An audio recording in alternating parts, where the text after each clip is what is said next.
have to go back over there.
Everyone doing today? It's me, Gahul, here with the Tvch Awards 2023. Obviously we're in 2024, but this is the year of awards for 2022. We're reviewing and giving out the best awards as voted by you, the people. Can we get a slap check? Absolutely. There we go. It's great to be here, everyone. I do have a co-host with me, Channel 5. We're adjusting his audio settings on Discord. He's having some issues. He can't seem to get it figured out. Fans want Daimo. Daimo was supposed to be the co-host, but fortunately he had other matters that he had to attend to instead of these prestigious awards, so he will not be here tonight. But instead you get me and hopefully Channel 5. We'll give him a couple minutes to get it figured out. Unfortunately, the show was the show must go on.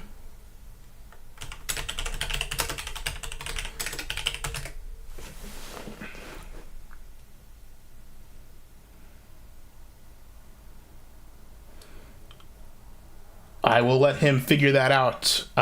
Elaine better not be the co-host. Unfortunately, there is no Elaine tonight. She was up for the Worst Waifu Award. We'll see how far she got, ladies and gentlemen, if she got very far at all.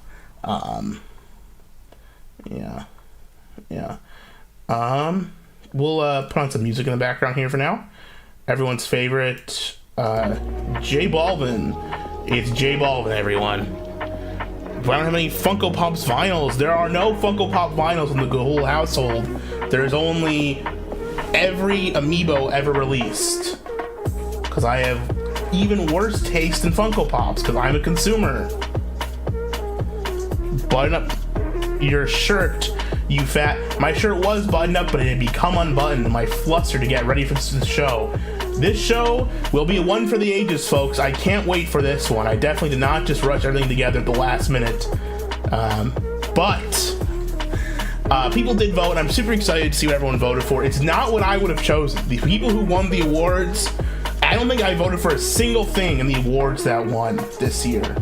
Everything I voted for lost, but the people have spoken, and I go with what the people want. It seems a wee bit hobbled. Fuck you, Echoven. Oh, check, that's Channel 5. Will I finally do what?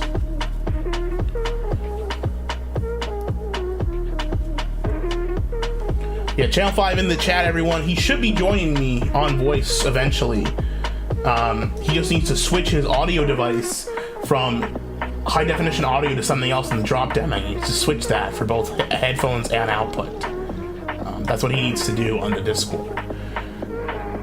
Channel 5 is not an Echo All. Channel 5 is, of course, the illustrious board owner of Art, one of our prestigious boards, which will have an award tonight. We'll make sure he's up and talking before we do that award.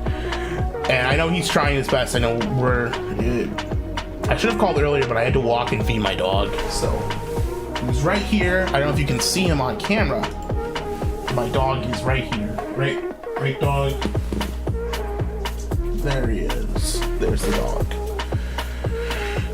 Now, we'll give Channel 5 a couple minutes. We'll just give him a second to get things going. In the meantime, of course, I do have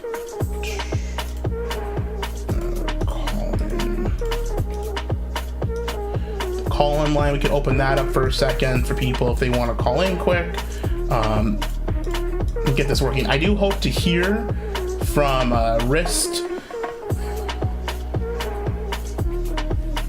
Nice try, Fortman. Thank you. Thank you. It is nice. Thank you. What were his prestigious positions? He asked for it at Coven. He just is hosting his artboard on my site. If anyone wants to host an image board of their whatever genre they want, they can always ask me. I don't think I ever closed off people being hosted on.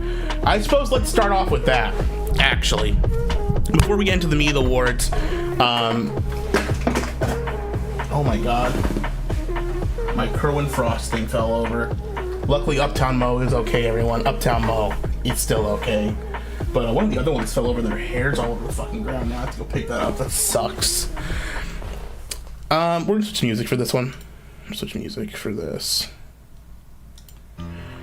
This is a bit of a sad story, guys.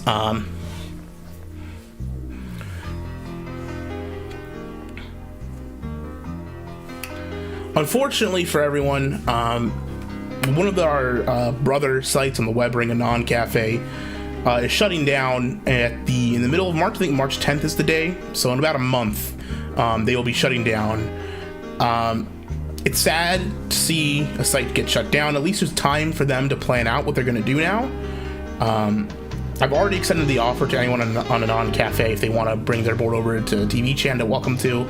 Otherwise, if they make their own new site, or if they all get together and make a new separate, replacement site for Anon Cafe, if they want us to have that added to the web ring, we'll be happy to do that. But just a moment of silence, I guess, for a fallen image board. It is a sad day. It is not unexpected. I feel like a lot of the web ring sites, all the alt chans are really suffering.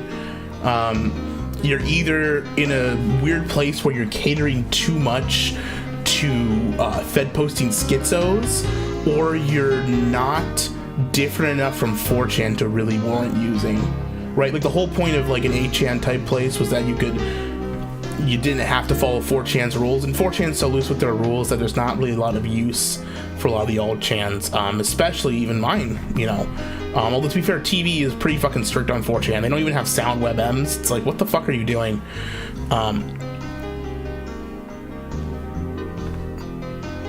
Girls don't like seeing a man with toys in his room. There's no ladies here. Yeah, why would there be a lady on the boys award show, brother? This is an award show by the boys for the boys, okay? I think on the website you even say there's no girls allowed, okay? It's not like we're having the pussy party over here where we invite all of our whores over to dance on our laps, okay? This is a fucking strictly badass dudes award ceremony. That's all there is to it.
Just trying to get Channel 5 working here.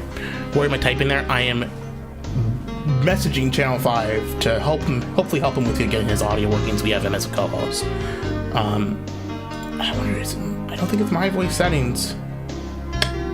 Yeah, I'm definitely going through, and I was just using it on a call with someone else, so I don't know. I'm not sure what I can do. The sector swatter was arrested? Is this true? Am I just hearing this now? Wow.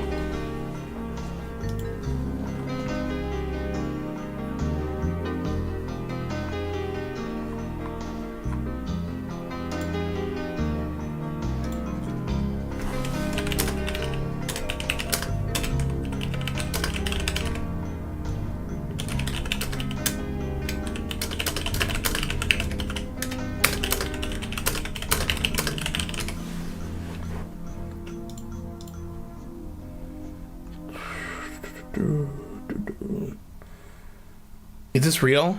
He was a tour leper from California. This 2 days old nude buddy.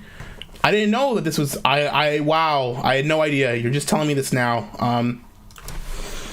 He was a terrible piece of shit. I have no sympathy for him. Rest in peace. Fred said to get a PI to track him down through his avatar/image. Alan Fillon. The man they arrested looks like Gator. Wow. Wow. That's amazing, guys. I'm so happy to hear that. You're telling me this now for the first time. I have to say, personally, I was not a fan of the swatting in the sector. I think it was a great travesty. My great friend, the Daimo, he was swatted. Many others, some deserving, some not so much. But we're glad to see him gone. We hope he rots in jail. Thank you. Thanks, Kat. I do clean up well. Throw the book at him. This is what. Listen, someone was asking to allow a Tor posting on the site, and I'm willing to negotiate on that in some ways because I understand people like to use Tor for whatever reason. My message to you is this: I really recommend not using Tor as a service if you're looking to protect your identity. Use a different alternative. I'm sure there's use Brave. You can use the onion routing on Brave, stuff like that. Don't be using fucking Tor like as like a in general. It's too sketchy. It's not safe. It does the opposite of protecting you. It makes you look more suspicious, and it doesn't actually protect your identity. It's all fucking honeypot lie. Careful with that shit. Serious, real.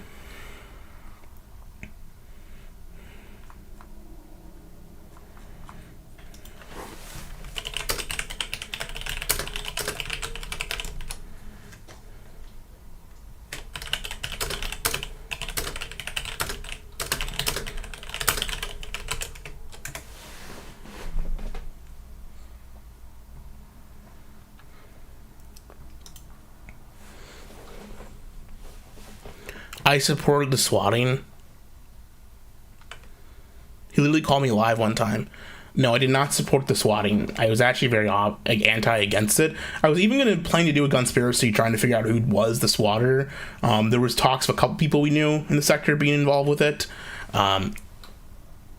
Some cute anime girls in the audience tonight. No, absolutely not. Do not support the swatting. Like I said, Daimo, who's like my real life friend now, got swatted. That shit's fucking awful.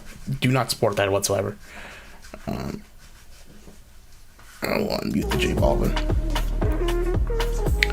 I recall you saying we knew who swatted Daimo. We're pretty sure we knew who swatted Daimo because it was a similar method to the guy who swatted Surfer. I'm not sure if that guy, we knew the username of the guy who swatted Surfer. I don't know if we knew like the actual name of the person. But there was someone who messaged Surfer about him getting swatted like hours before he actually got swatted. Super fucking suspicious.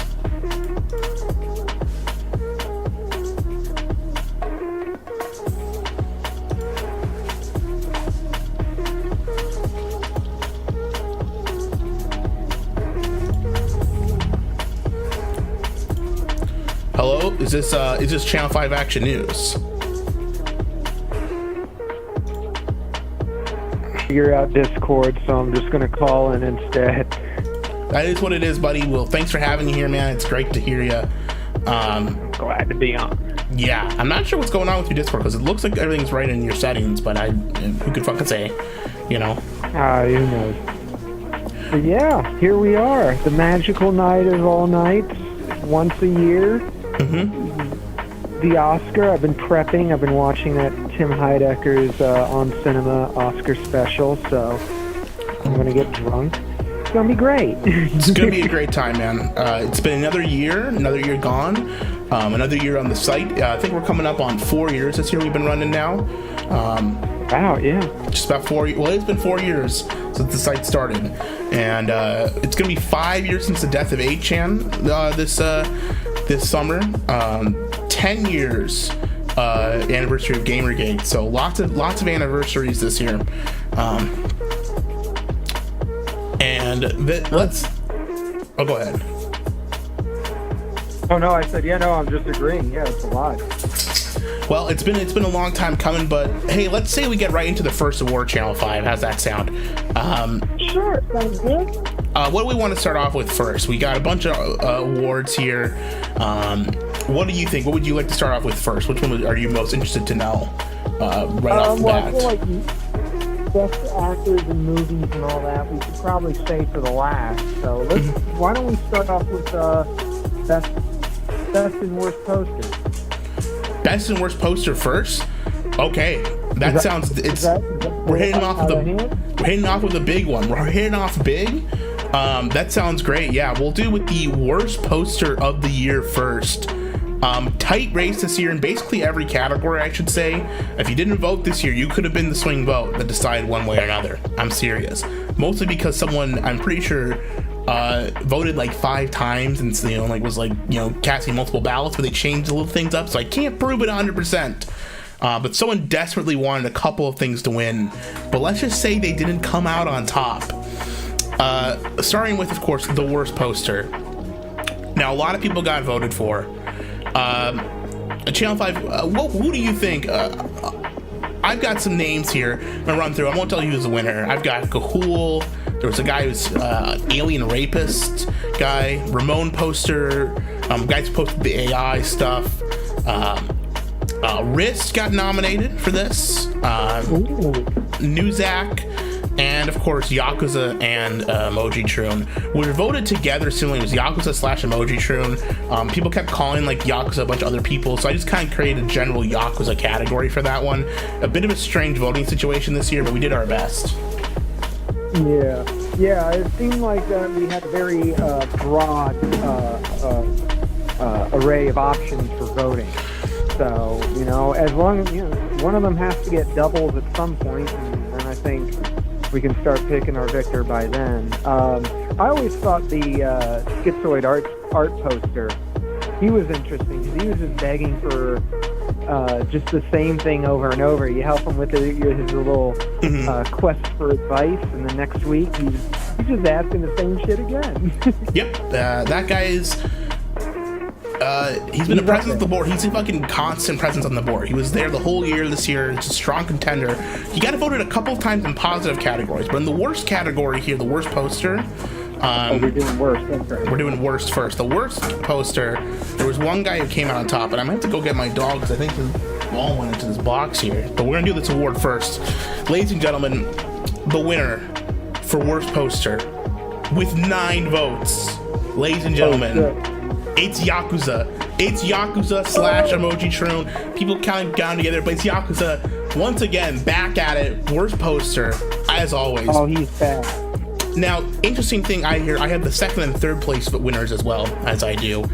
In second place with 6 votes was Newzak. Newzak did in fact get 6 votes, despite Newzak unleashing a reign of terror for most of the year this year.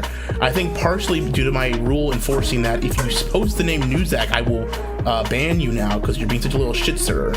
On both sides, people are just going crazy with him. We're gonna not acknowledge him, and because of that, he does not get his award this year. He went too far to win. No, we don't even have a second place. We just got first and third. Well, and the third poster, there was a lot of hate for them this year, but also a lot of love. The Ramon poster. Ramon fags, they were fucking slamming it down this year. Constantly posting, always creatively too. Not always uncreatively, but people did not appreciate the Ramon posting. People also love the Ramon posting. It's a love-hate relationship with them. And I guess you could say the Ramon poster wasn't sedated. Oh, Jesus. Oh, good. Well, speaking of Ramon poster, we have to get into our next award, Best Poster of the Year. This is a tight race, this one. Came down to 1 vote. I'll do the third place first. In third place is a bit of a tie. Rist, New Zach, and Armand White Poster each got 3 votes. So spread out a bit. Essentially a 3-way tie. You know, between those two, each had some love and hate variety going on. Yeah, I think Armand White Poster really should have won this year. Personally, that's who I voted for. He had a lot. He was, you know, always providing great content for the board. But always a great constant presence. But there's been a lot of the election was very much a drama shitstorm this year, as evident by our second place winner, Yakuza, almost winning best and worst poster again. Incredibly, I don't know how he does it. But here we are. Here we are. Finally, we of course have, and he had 6 votes, so that was double the rest of the people. But there was one person who came out on top with 7 votes. And I don't say this lightly, this election, it was a close race, but it has to go to me. I was the best poster this year. I won. I'm the winner. Despite being my worst year for posting of all time. I barely. You did it. Congratulations, Gahul. Barely posted on the site this year, but yet I've come out on top as the greatest poster of the year. Rigged? Maybe, but I am still the winner. Where the fuck? Someone, Tux is in the chat? Tux is in the chat.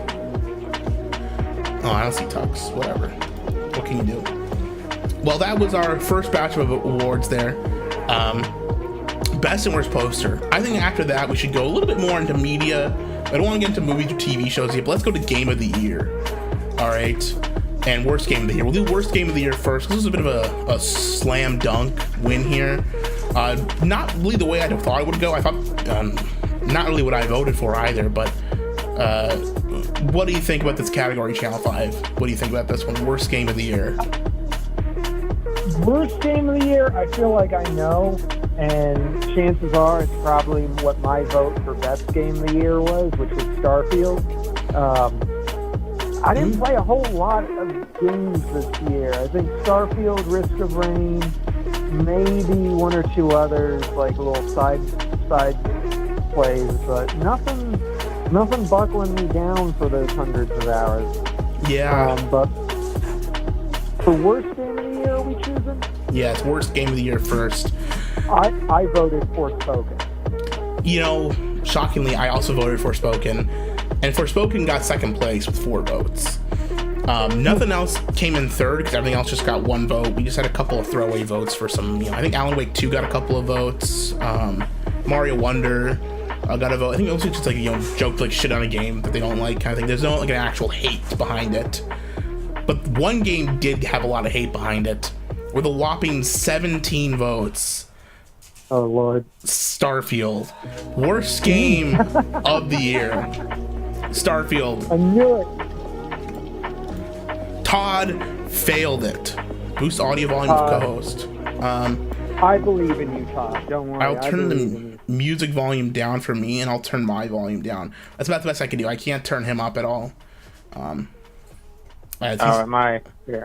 You're on max volume. Acknowledge Bailey. Well, SMG, no one voted for Bailey in the Waifu Awards. Maybe you should have voted, then I'd be acknowledging her.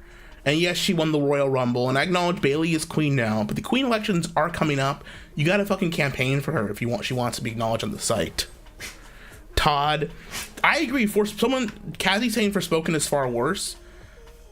Kazi is right. Forspoken is way worse, and it's funnier, and it's a better worst game of the year, but people fucking hate Starfield. You know, man, I don't quite get it myself, but there's hate for this thing, you know?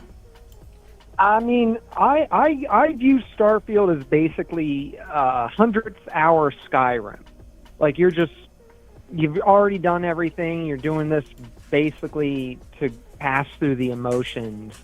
And that's how, you know, I vibed with it pretty well. It's the loading screens that, you know, aren't great, but other than that, you know, it's just a regular old Bethesda game, in my opinion.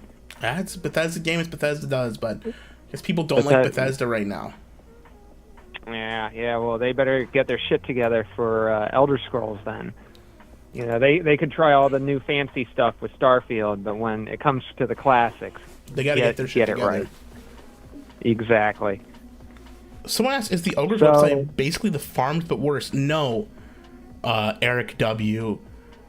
Tvch and other Chan sites are nothing like Kiwi Farms. They're not forums. They're image boards. You don't need an account. You can post whatever you want. And the site posts there go away after some time because new posts cycle them out. Nothing stays on there forever. That's what fucking Chans are. They're different. That's how they work. You post a picture and everyone comments on it.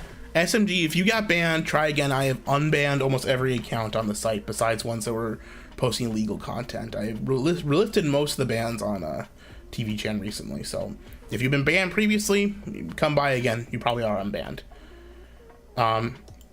Well, let's go to worst game. Let's go to best game of the year. Game of the year. Game of the year. All right, what do we got? Lots of options this year. A lot of variety. This was one of the. There's a couple of categories that made me regret having let people nominate whatever the fuck they want, because I'd like write down I think 30 fucking nominees or whatever for one of the categories. But this one had a lot of options. A couple people voted for Starfield. Actually, Starfield got third place with 2 votes. A lot of things just got 1 vote, like Mario got 1 vote. Hi-Fi Rush got a vote. The Coffin of Andy and Lele, that incest game, got a vote. But there was 2 front runners. We'll start off with second place. This is a bit of a weird one because it ties into another one. I wonder if I should maybe just address this right now. So the award for best tabletop release of the year was kind of fucked up because people voted for stuff that wasn't released this year and also wasn't a tabletop release. One of those being Warhammer 40k Rogue Trader. There was 5 or 6 people who voted for Rogue Trader. It was 6 votes actually Rogue Trader got, and Rogue Trader is a video game. It is not a tabletop game. I can't allow it won the category. I think it actually had the most votes of anything. I think there was one other that came. I think there was between that and one other, and I can't give it to a video game. I'm sorry, guys. It has to be a tabletop game release. So we're gonna put their votes in this, and I just shifted those votes over to the video game category because I just think that seems fair. It didn't win even with that. The other 2 games were closer. Rogue Trader got second place with essentially 6 or 7 votes. It's a bit iffy with that. But there's actually 2 winners for Game of the Year.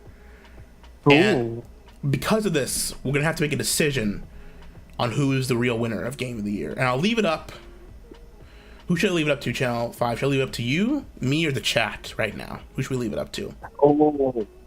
I think we got to get the chat involved on this one. Okay, we'll create a poll right now. I didn't know YouTube. They can do polls? You can do polls on YouTube, yeah. Oh, damn. All right. Hear that, chat? We're learning something new every day.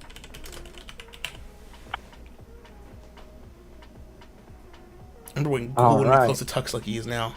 What the fuck? Chat. Leave it up to SMG. We'll let SMG decide. Yeah, I'll let him decide. So, with 8 votes apiece, tied for Game of the Year, it came down to Pizza Tower and Baldur's Gate 3.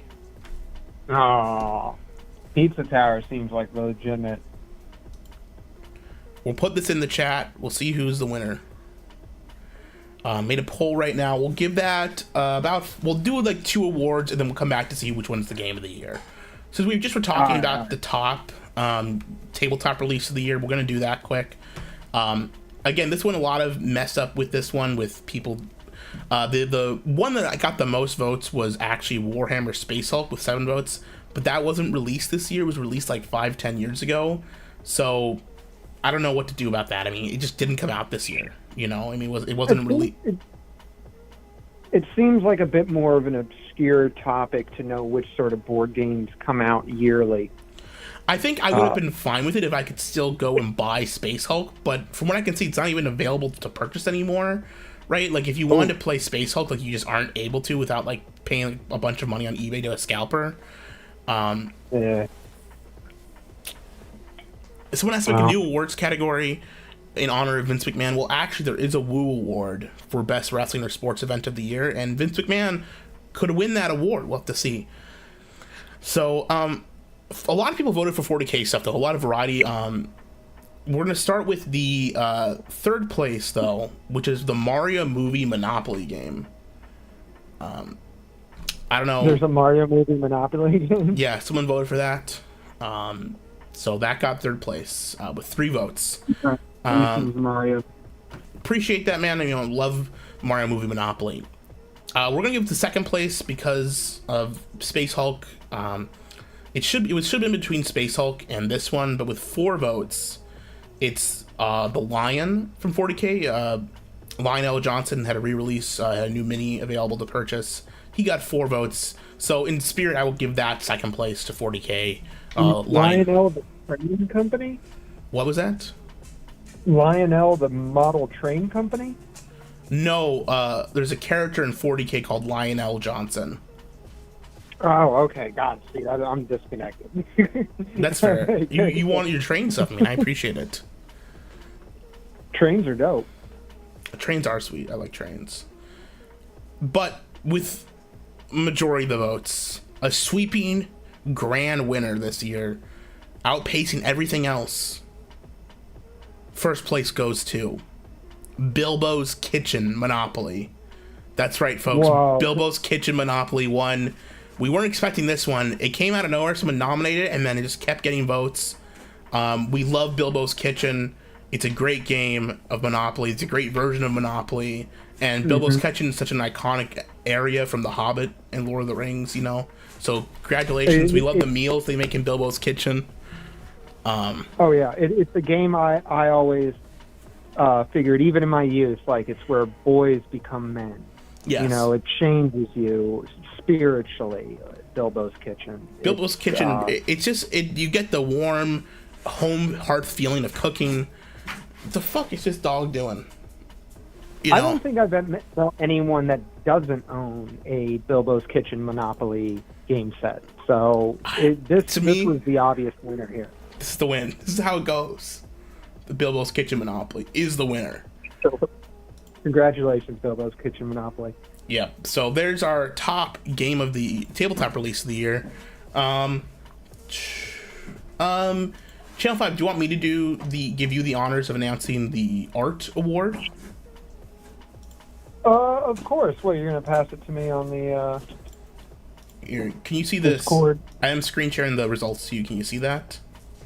Watch. Oh Lord. Okay, I gotta make this big. I can zoom in for you if that helps. Is that Let me better? move it to my better one. Let me bring you up. Yeah, it's perfect. So here we are. Art. And it's that. The art award is for, I believe I described it as like the best like high effort post. The best like artistically creative, the most creative post essentially.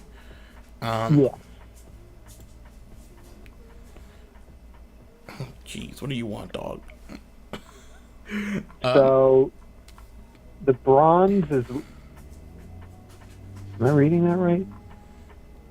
So the bronze is Lit Writes a Poem. People kept nominating the thread Lit's Write a Poem. That Lit was writing a poem, and I guess that was artistic merit. That was third place.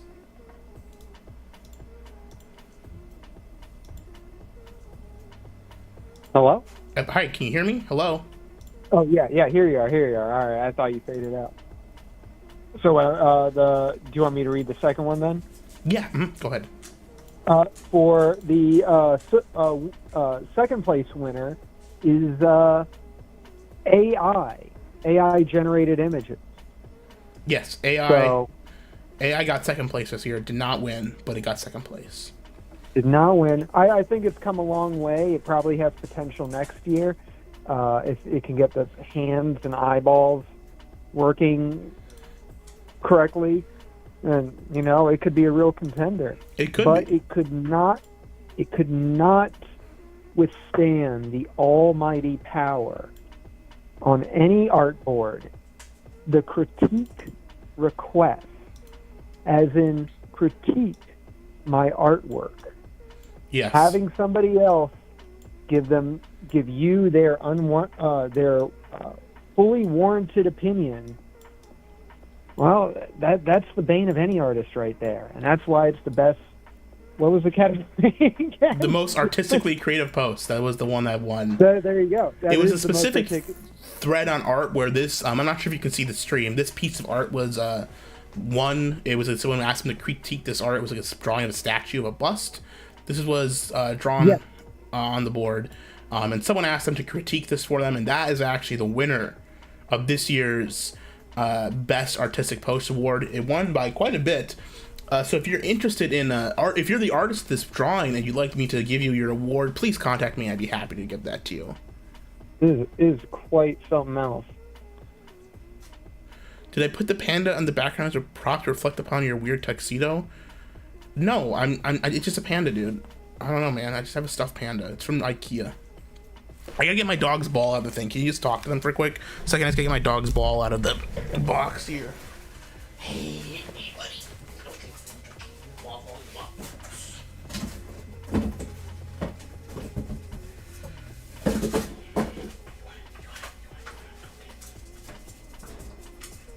There we go.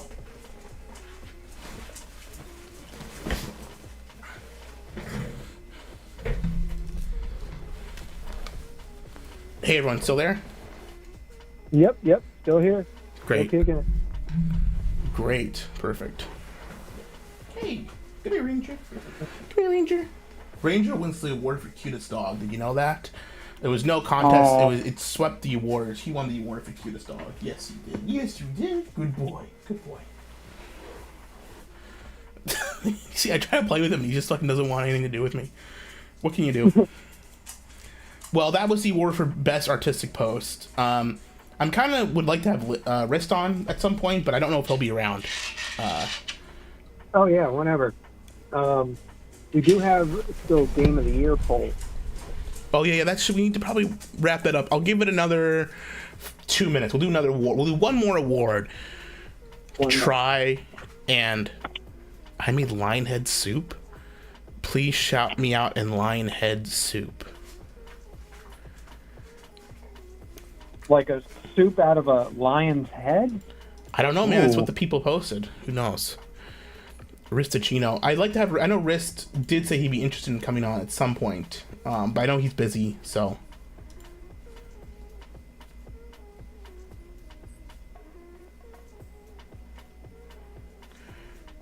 Yeah, but I haven't heard from him, so we might not be able to hear him. But if we get a chance, I'd love to talk to him before we do Lit. But we'll do that for later. Perhaps we should go to the. Let's see here. Let's do the Truth Award. This is a fun award this year. The Truth, of course, is our conspiracy board on Tvch. Truth this year, the award was themed as it was best conspiracy that was proven real. This year had a lot of conspiracy theories that end up being 100% accurate and real. And so these are the ones that were up for that. Some exciting ones that did not win. Elaine's Havana Syndrome, that was a big one. Aliens Are Fake, that got a lot of support. Flat Earth, of course. Spoonie being at too many games. The vaccine killing people. Replacement theory got a couple of votes, but the one that won third place was one that was kind of speculated forever, but was really proven true. It was the JIDF, the Jewish Internet Defense Force, are the ones who were posting CP on the web ring, because once the Israel attack happened, almost all instances of CP being posted anywhere on the web ring stopped for like a month. And they don't happen that often, but like, there's these bots that come around. It's very clear, like, okay, there's people are like running these bots, and surprisingly, the second the attacks on Israel happened, those posts stopped. It's almost like they are coming from that location. So, again, proving that that's where those things come from. So, quite the chin scratcher indeed, but only a third place chin scratcher. Yes, only third place. Because in second place, with 5 votes, real life Gorduck sightings. This one surprised me. Oh, people have been seeing them in real life, Gorducks, and Gorduck. Gorducks, they're real. They're out there waiting to be found. That's a real one. Well, if truth says it's real, I gotta believe it. I have to believe it too. And number 8, Exactly. this was number 1, obvious gold star winner. This one's the obvious winner. The Jew tunnels in New York. Now, a couple people have been talking about the Jews in the wall, saying it was not really a super big conspiracy before that, but like seeing the Jews come out of the tunnels in New York City, right, and then like being like angry and yelling at the cops for them to try and fill in their holes, that was kind of insane. And so that is your most insane, proven true conspiracy theory. So We really, yeah, give it up for the Jews. You know, there've always been that sleeper hit every year around for best conspiracy, but I think this was their game changer, and they just sunk it right home. Once that wall came down, once that rabbi was coming out of the grate, you knew this Jew tunnel shit was for real. bloody mattresses in the walls, man. Like, what the fuck was going on there? Like, this was the year of the anti-Semite. I mean, what can you say with the whole, like, this anti-Semitism got mainstream this year, folks. Like, it really did. It went Kanye ahead of his time. Everyone was just like a little bit too early on that. If he was saying that shit like a year later, everyone would be agreeing with him. You know, that's how crazy things have gone. Kanye was doing that this year. Shit, man. Yeah, you're right, Kanye. Look at the tunnels. He's like, these fucking people are crawling out of tunnels. What's going on here? You know, of course, you know, here on TV Chan, we should ask Mark if he knows about the Jew tunnels, if he knew about them, because he lives in New York. I should call him and ask, hey, man, you know about those tunnels? Man, what's up with that? You ever go through those tunnels, bro? Oh, my God. Mark. Poor Mark, man.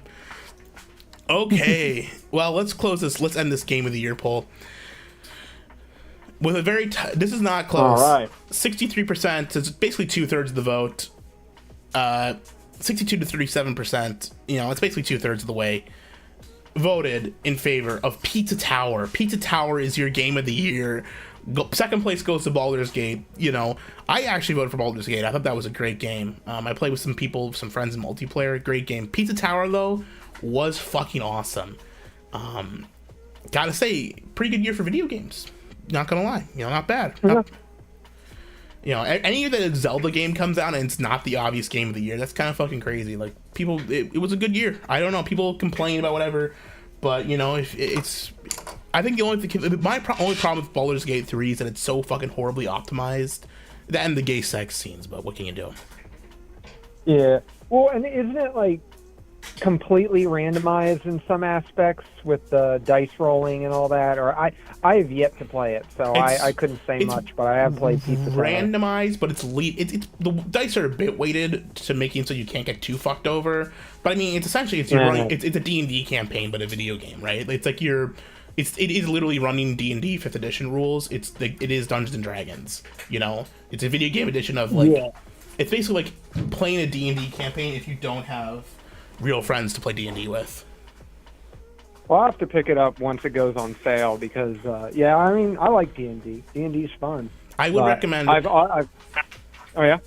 I would recommend picking it up, actually. It's a good game.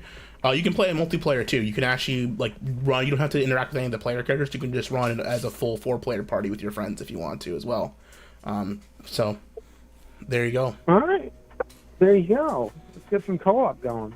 Yeah, Rogue Trader was the best computer game and tabletop game. Well, Rogue Trader was not a tabletop game. That's why I didn't win. Otherwise, I gave it second place, and it's a second place best game. It didn't get as many votes, though, even in both categories. Like, if it got, like, 10 votes for tabletop, I would have given it the game of the year. But Pizza Tower and Baldur's Gate both had 8 votes, so it's between those two. Anyways, we're going off of that. So we've done Truth, we've done Top. We've done the Game of the Year, Worst Game of the Year for Channel 3. Again, if you're a video game fan, check out Channel 3 on TV Channel. Very fun board, actually. I do like it. It has a good quality. It's got a good mix of its quality. It's good. Yeah. Let me try doing some stuff to lower my bitrate there. That should help. Is that a Triforce? Yes, it is a Triforce on my suit. Yes. Well, let's move on to let's do the Dunk Awards for best and worst shitpost. How's that sound? Sounds good. Sounds good. We've got. Do you want to do best or worst first? Which one do you think would? Which one are you more interested in hearing? Let's go with worst first. Okay, the worst shitpost of the year. Again, a tight race. A lot of politicking on this one. This was very much a political race where a couple of individuals were trying to swing their vote one way or another. Three contenders really. It's a three-way race, and there's a first, second, and third place. In third place with 5 votes was Newzak, which is just like shitposting about Newzak. Newzak as he posts. I'm not really sure. It was a variety of things, but Newzak just was posted a lot as the nominee for that. In second place with 6 votes, Super Ramon. Super Ramon, again, love him or hate him. In this case, many people hated Super Ramon, and he did not take home the gold in this category though. One man did. Damn.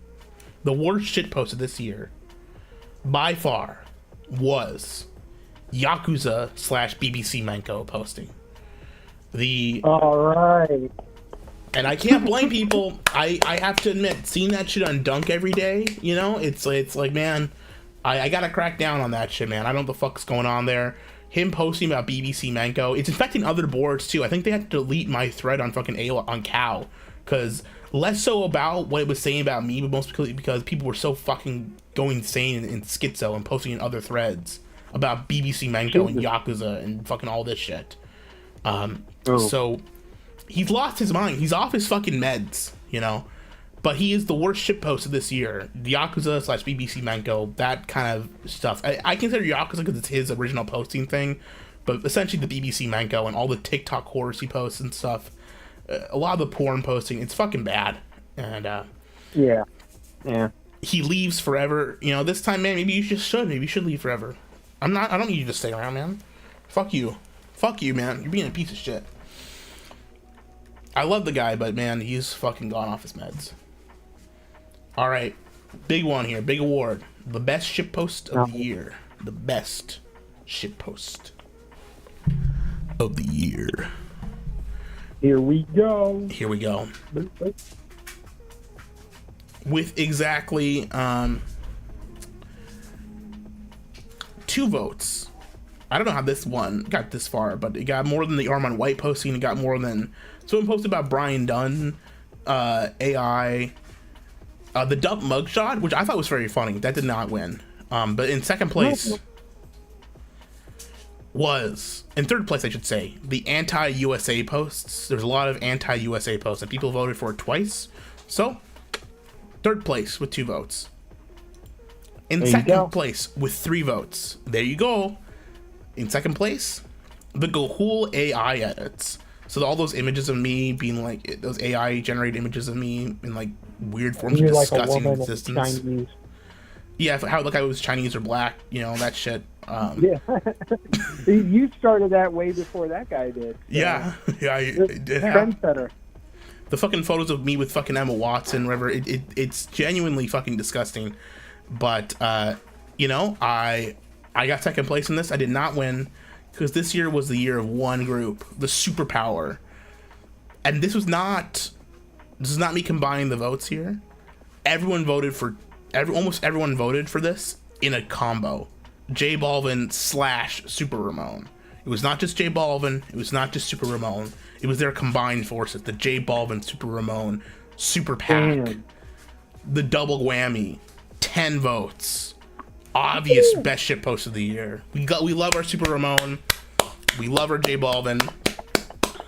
Great job, guys. Great year. I actually don't love Super Ramon. I don't like the trendy stuff, but you know what? They're creative and they've got an energy about them, and I do love that, man. I do love that, and I love me J Balvin. You know, I respect the man J Balvin. He knows what's up. He knows what the fuck is up. A little pink. Super Ramon is getting too strong. This awards with the awards of Super Ramon. You know, it was all Super Ramon, man. It was a fucking tough one. Yeah, he was the steam engine that really powered a lot of this year. Yeah, he was. You know, he's powered with his fucking, you know, I don't know, his creative juices, you should say. He was giving everyone his creative juices. Yes, hopefully we get the Super Ramon McDonald's meal this year. I hope so too, man. That's gonna be epic. Let's keep moving. Let's do the Oven Awards for Best Chef next. Now, I actually could call up. I could rig this and make one of the people I could call up the winner, but I'm not going to. No rigging involved here at all. I actually, the awards are actually totally like I know people accuse of being rigged, but like genuinely, I keep like them pretty fucking strict. Like I don't allow any bullshit with them. In third place is a tie between two individuals, one being Guy Fieri and the other being King Cobra JFS, both with 2 votes. King Cobra won the award last year, but I think his abilities in creating mead have been so disgusting that it's kind of off-put a lot of people for voting for him again. It's kind of pushed him down from the spotlight. It's not his year. In second place with 4 votes apiece, one was Soy Sauce Anon. He was around quite a bit. And the other person, Mormon Shaggy. Mormon Shaggy gets second place. Doesn't bring up the big one. Almost made it. Got more votes than Surfer. Surfer only got 1 vote. But Mormon Shaggy, trying for the gold, did not make it. Just he came up a little bit short, you know. He didn't quite measure up to the competition. He was out of arm's reach of the gold medal. You could even say that the competition was head and shoulders above him. And, you know, unfortunately, men of Shaggy's stature are in short supply, so it just didn't happen. Womp, womp, womp. I think this guy gets little respect. I think the other votes dwarfed his. Whoa. Oh my goodness, we have fun here. Yeah. But in first place with 7 votes, and I think this year does belong to him because of what he produced, what he put out on store shelves. Gordon Ramsay, specifically for the Gordon Ramsay frozen meals you can find at the Walmart now. Those look fucking vile, and he deserves this award for best chef for putting that shit on shelves, man. Now, did he make each of those meals himself? Because it just has that Gordon Ramsay quality to it. Yes. I think he does not make the meals himself. I don't think he has anything to do with it. I think he just used his face. I think they put some slop in a bowl. They put some sloppa. I don't know. Is it sloppas or goy slop? Can we ask the chat? Are the Gordon Ramsay frozen meals, are they sloppa or are they goy slop? Let us know below. Oh, I remember seeing a little key card explaining the difference between like sloppa, goy slop, and like there were 2 others. I want to say sloppa is more mass produced, and goy slop, I think, is something that's just like you have to cook it, but it's like, you know, Kraft mac and cheese, or it's super low quality. Yeah, super low quality shit.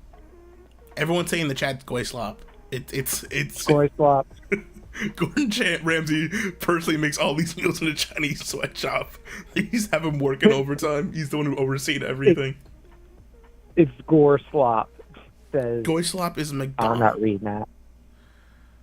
Goy slop is McDonald's. Oh, you know, I mean, go to McDonald's. Yeah. Next up, I think I'm gonna change the music up a little bit because I think we've been listening to J Balvin. I'm gonna switch over to the Tetris song just to give people a break from the J Balvin. Tetris is a good song.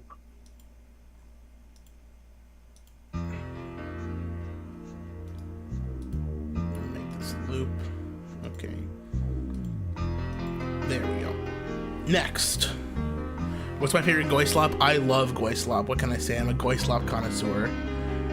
Speaking of goy slop, Bane, biggest guy. Who is the biggest guy in the sector? And on the boards, lots of contenders this year. I had people vote for Dr. Muscle. I'm sad he didn't get farther. Airsoft Fatty from Fish Tank and just existing, I guess. Someone voted for Elaine. I also voted for Elaine, so she got 2 votes. She's actually in second. Elaine is in, I believe that is in third place. Yeah, Elaine's in third place. with 2 votes. Because I forgot to put my vote in for the tally. But yes, Elaine. 3rd place, bronze medal, Elaine. Fattest in the sector, biggest guy. What can you do? 2 people made it to 2nd place. Again, politic. You're gonna see these names come a lot this year, across the ballot this year. People not happy with each other. The top 3 are similar to those other awards from earlier. In 2nd place, both with 4 votes, Yakuza and Newzak. Yakuza and Newzak. Wow. Oh my god. Zachary Keith asked, what's this background music? It sounds like some weeb game music that I've played. Zach, this is the background, this is the level 0 theme from Tetris on the CDI. That's what this is. So, I thought it'd be nice, a little bit different, besides the J Balvin music. I don't get sick of that. But can't do a whole stream with J Balvin. Yeah, you're gonna get copyright strikes. Yeah, it's criminal. Elaine didn't win every award. No, she doesn't deserve to win anything. But I wish she would have won biggest guy because I want to call her fat because she's fat. Despite being anorexic, she's somehow she's skinny fat. I'm a fat guy, but I've got a lot of muscle and like meat to make up for the fact that I'm fat. Elaine's just like she has no muscle. The only thing on her is just her fat. She's very unattractive and ugly. So, Next, in 1st place for this award for biggest guy with 10 votes, the biggest man in Tvchan, the man with the massive cock, Super Ramon. Super fucking Ramon, #1. Did it again. Look, everyone, we posted it again. It was Super Ramon. He is the winner of this year's Bane Award. So that's what he won best shitpost with tied with J Ball, and this is his own solo award. He won for biggest poster. And I gotta say, I love him for it. You can't measure up. No one came close. Got double the votes of everyone else. Super Ramon was the biggest guy. And you know what? Respect that. Mad respect to Super Ramon. My shirt is kind of fucked up. Hold on, give me a second. 1 second, guys. Not a bunch. Sorry. I haven't worn the shirt in a while. I don't get out and do a lot of stuff. It's all good. What do I want? Oh, let's do the... Well, I don't see Ritz coming by. I don't see him messaging. So we're just going to do those. We're going to do those awards. We're going to do the Lit Award next. Alright, Lit Award? This is the Lit Award. Am I wearing matching pants and suit? No, I'm not. I'm just wearing sweatpants, actually. I'm fucking not stupid. The buttons are popping off because the shirt's like not tight on me though. It's just like the buttons are super loose. They're like not in, right? It's just fucking weird. Riss is just, you know what? Riss should describe himself, but he's in a bit of a bad situation right now. So he will actually, we'll talk about that later. Lit Award. I've got here the Lit Award for Lydia's post. So a couple of things, but one won the main one. So the first one was in 3rd place with 2 votes, the Contrarian poster. There was a guy who was posting on Lit, and I think across the site as well. He would just be as Lydia. He would just be as contrarian as possible to fucking everyone. So he got the. Geez, what am I talking about? My brain's farted, dude. I can't help it right now. I'm totally fucked. I'm just trying to read. But yeah, he got 3rd place with 2 votes. A couple of votes for him. Good contender. Good contender, did his best. In 2nd place with 4 votes was the archive thread on Lit. So you would post the archives of all the old Tvchan threads. I think someone was trying to post a thread in there of me that was making fun of me, but I just nominated the archive thread. I don't wear that tux every time I go to Mickey D's. I'll wear the tux tonight to go to Mickey D's, and I'll get a J Balvin meal, and I'll record it, okay? I'll record it for all of you. I'll record it for you at Coven, okay? But in 1st place, and I'm gonna have to sing this, and you may have to help me with this too. Okay? Oh, well, yeah, some of the lyrics then. I'll send it to you right now. Oh my god. Okay, here we go. The winner with 12 votes in what is the greatest piece of Tvchan content of 2023. Shit. the lyrics to. Set up. Let me pause the music. I got it right here. Whenever you're ready.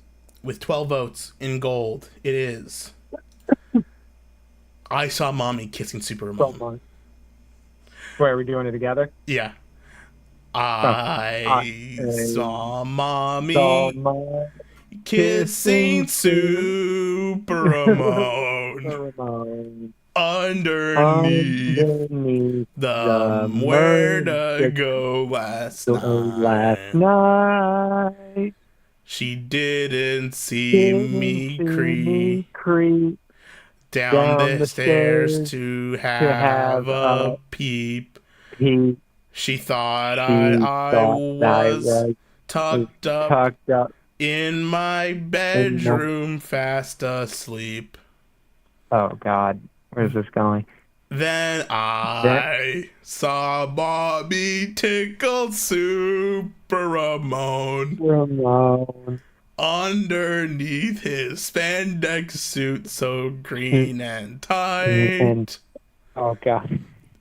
What a laugh it would have been if Daddy had only seen Mommy kissing Super Ramon last night.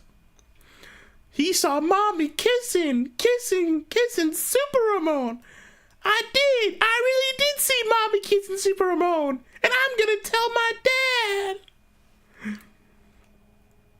Then I saw Mommy tickle Super Ramon underneath his afro so curly black.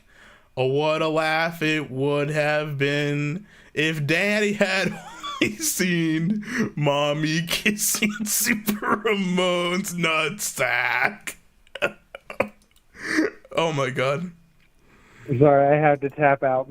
I still live with my folks, so they hear me singing this shit. I'm gonna have to have a discussion with them. So don't worry, I'll finish it off. Oh, what a laugh it would have been if Daddy had only seen Mommy kissing Super Ramon's nutsack. I really did see Mommy kissing Super Ramon. You gotta believe me. You just gotta believe me. Come on, fellas, believe me. You just gotta believe me. The dog is disappointed. The viewership tanked for that. It was so bad. Yeah, no. But it won. It's the winner, and because of that, I had to sing it. So, hats off to Mommy kissing Super Ramon. Congratulations for doing that, Poster. The song is actually about Channel 5's Mommy says that Coven. Oh, God man. Almighty. Wow. Well, speaking of music, should we do the OST award for Best Musical Artist of 2023? I think so. There's been a couple of votes here. It was a tight race between two frontrunners. But we'll talk about the other ones. Firstly, in third place was me for Brian's in the Discord, my parody song I did of Brian Dunn. I was planning to do more parody songs, and I may have actually pulled ahead and won this year if I had done that. That's my plan for 2024. This award, the OST award, it's mine next year. Pet the dog? Yeah, I can pet the dog. Who's a good boy? Who's a good dog? Who's a good boy? Yeah, good boy. Oh, good dog. Oh. In second place, with 6 votes. Close. Won last year. Trying to go for a 2-year sweep. Potentially going for a 3-year. If you got 3 years in a row, I would have had to name the award after him. Well, if you win the award 3 times, I have to name the award after you. So if he wins next year and again, this will become the Kanye West OST award. It did not win. Kanye did not win this year, but he did get second place. Come up by 1 vote to our winner. And I'm disappointed because it's not who I voted for. I voted for Rex Viper because this is the year of Rex Viper. But Rex Viper did not win this year. This, my friends, was the year. Didn't Rex Viper get arrested? Rex Viper, no, what? Yeah, the rapper, Viper. No, that's Viper. I'm talking about Rex Viper. That's the Angry Video Game Nerds band. Oh shit, that's right. Okay, fuck. All right. Well, in first place was J Balvin. Of course. Congratulations, Mr. Bowman. With your McDonald's meal song, we should play the song now that it's time. You gotta give him credit for what he's done. He had a Big Mac. No pickle, please. There you go. Medium fries, con ketchup, and an Oreo McFlurry. Of course. Oof.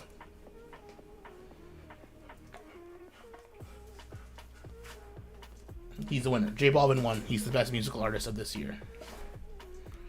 Let's see. What's next? Which one do you want to do next? We've got the best wrestling event one. You can do most BTFO. Do you want to do the Waifu Awards next? Does that sound good? Sure. Yeah, Waifu. Do the Waifu Awards. I got it.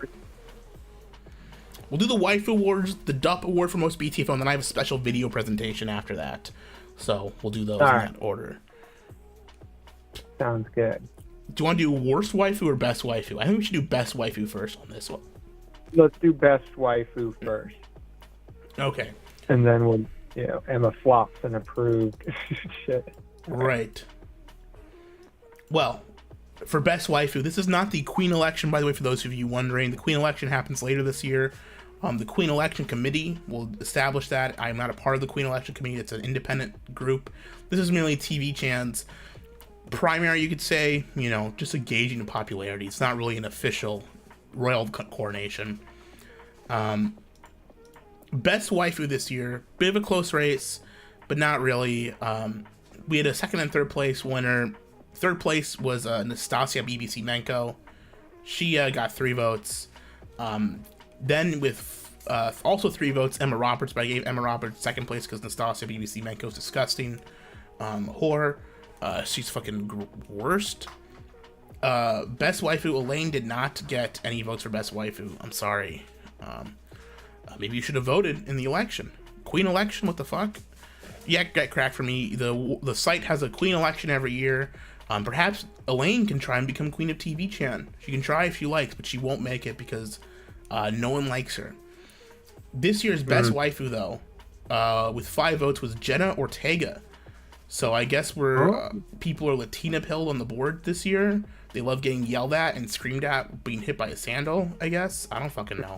Maybe they're pedophiles. That's a drop of that. Don't know. Jenna Ortega. Ask me. I chose chubby Bryce Dallas Howard. I understand that, my friend. I voted for myself because I like to win. There you go. Super Ramon also got a couple of votes. Variety of people got votes on this one. Big category as it is every year, but next up we have the big one. This is the real one. The Emma flops an award for worst waifu. Here we go. Who is the worst waifu?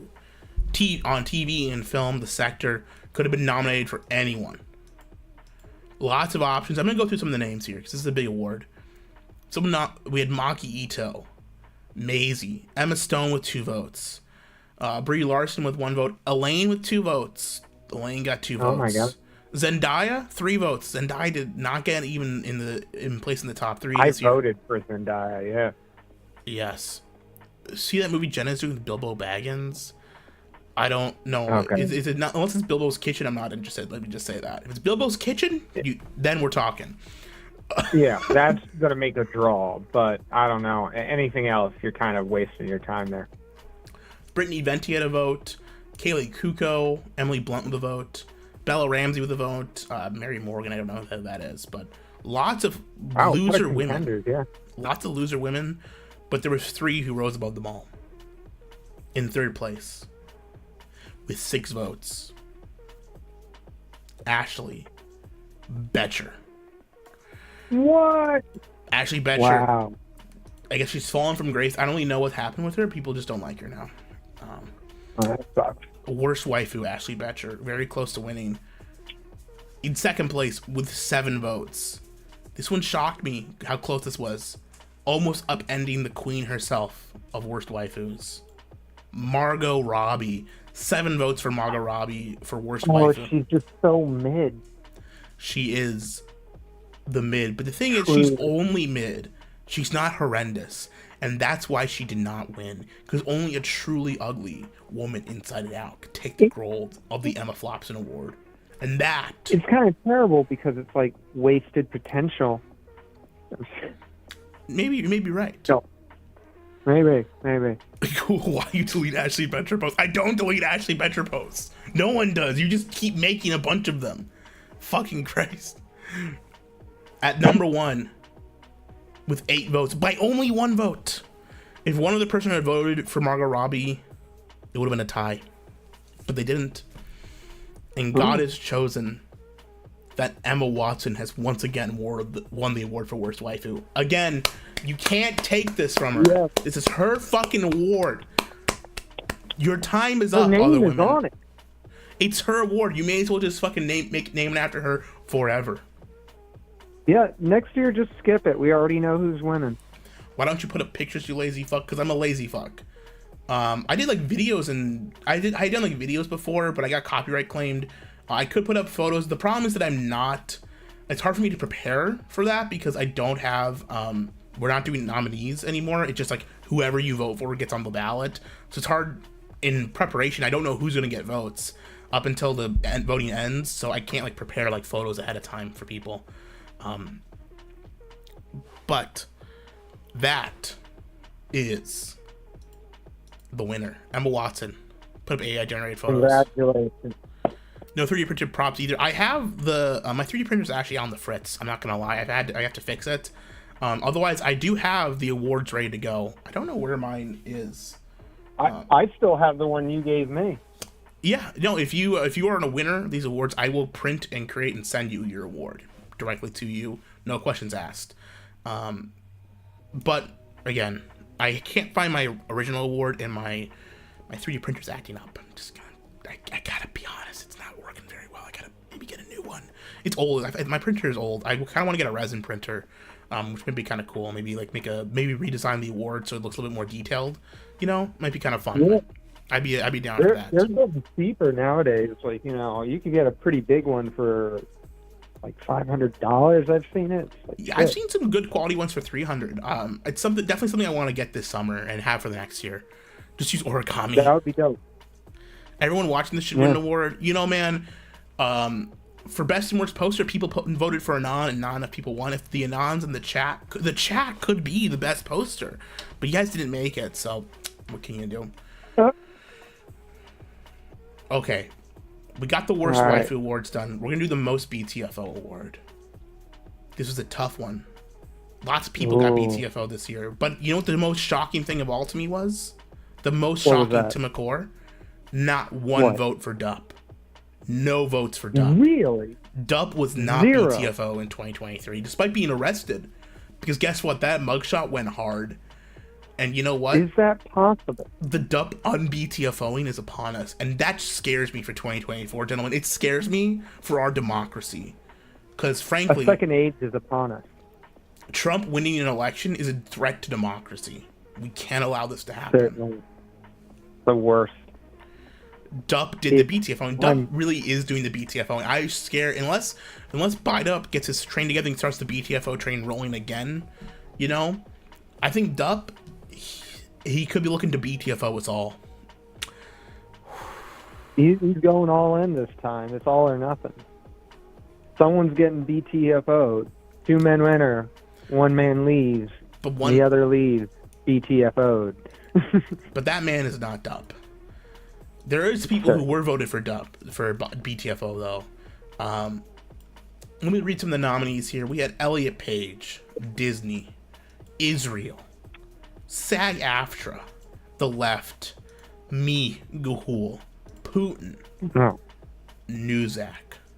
None of those were BTFO'd the most though. 3 winners in 3rd place, tied for 3rd place, with 3 votes apiece.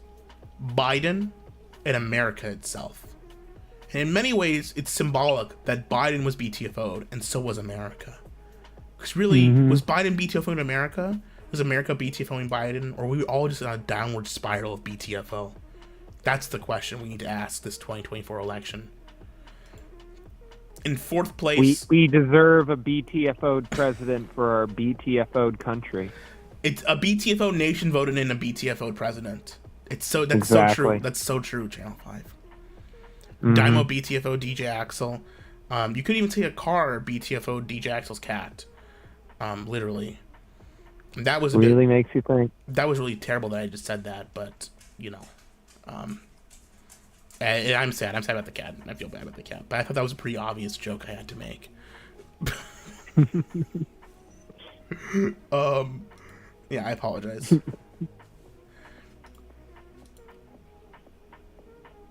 Again, in jest. Oh man, I feel bad. That makes me feel guilty I said that, but it's the obvious What, joke. about the cat? No. Yeah, I feel bad about the cat. It's all good. Whatever. No worries, no worries. Tonight's a good night. It's the award show. Rest in peace, kitty cat. Yes. In second place with 4 votes is the Vaxtards.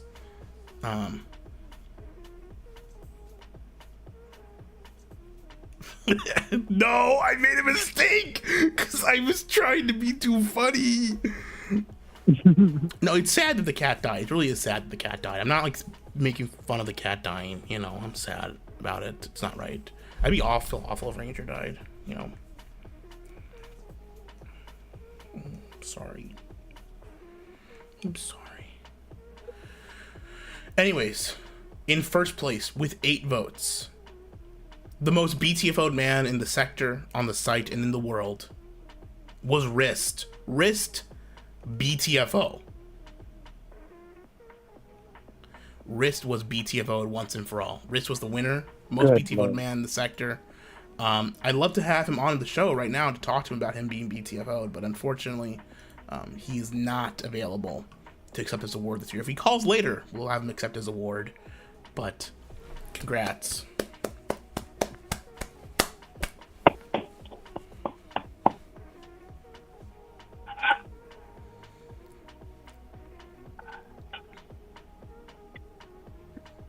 Yes.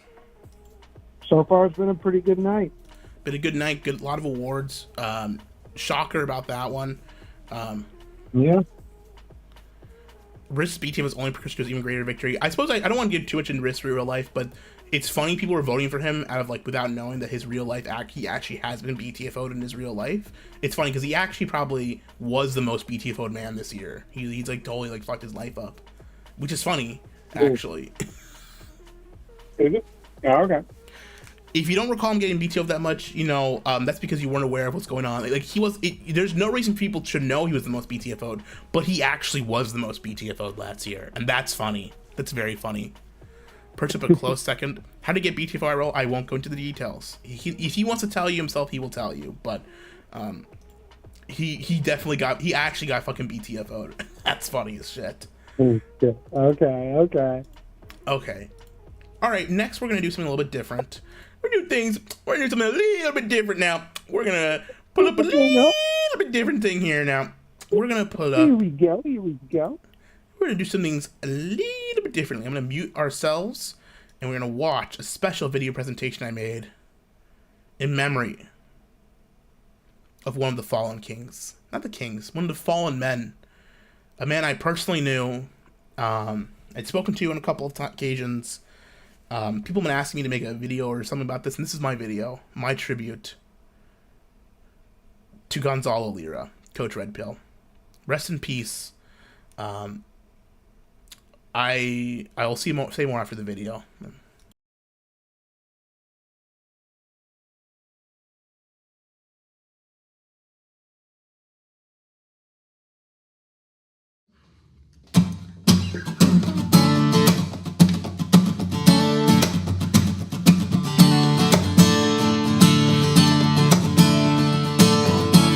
It's slow speed, we all seem focused. Emotion, we seem around.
sexy pose. Turn around. Work it, baby, work it. Love the camera, love the camera. Come on. Oh, yeah. The audience loves you, baby. The camera loves you.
In our short years, we come a long way to treat it bad and throw away. And if we make a little space, a science fiction showcase. In our short film, a love disgrace, dreamer dream to brighten face.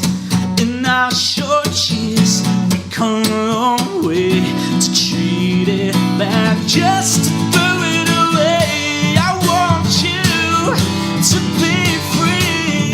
Don't worry about me. And just like the movies we play out our last scene, you won't cry, I won't scream.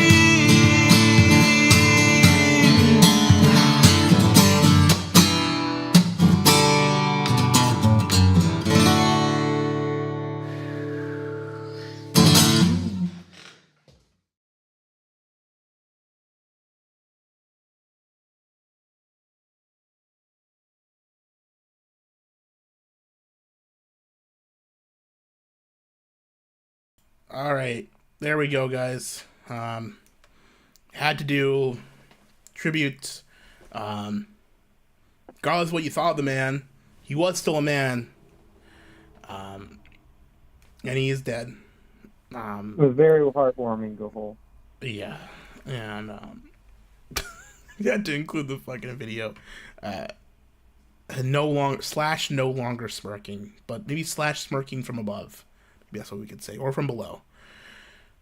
I mean, I think I probably talked about this already, but I mean, I personally talked with Coach Red Pill for like hours during a couple of the streams we did together with Destiny and stuff, and me, Weasel, and him, we had conversations before, and I don't really have like a personal connection to the guy at all, or even like I didn't really have a love or a fondness for him, but it would be strange for anyone like that to this happen to, you know. And for me personally, one of my goals with being in like the last couple of years, one of my goals was to always try and get his film Sequestro released to some people, find a way to make it available for people to watch. I want to watch that film personally, his only directed movie. My only lead on it for a while had been the Chilean National Library apparently had a copy. Unfortunately, I have to make the announcement that I had attempted for the show to contact someone in Chile to get a copy of that film to send it to me. Unfortunately, it appears the library no longer has that film, Sequestro, that he directed.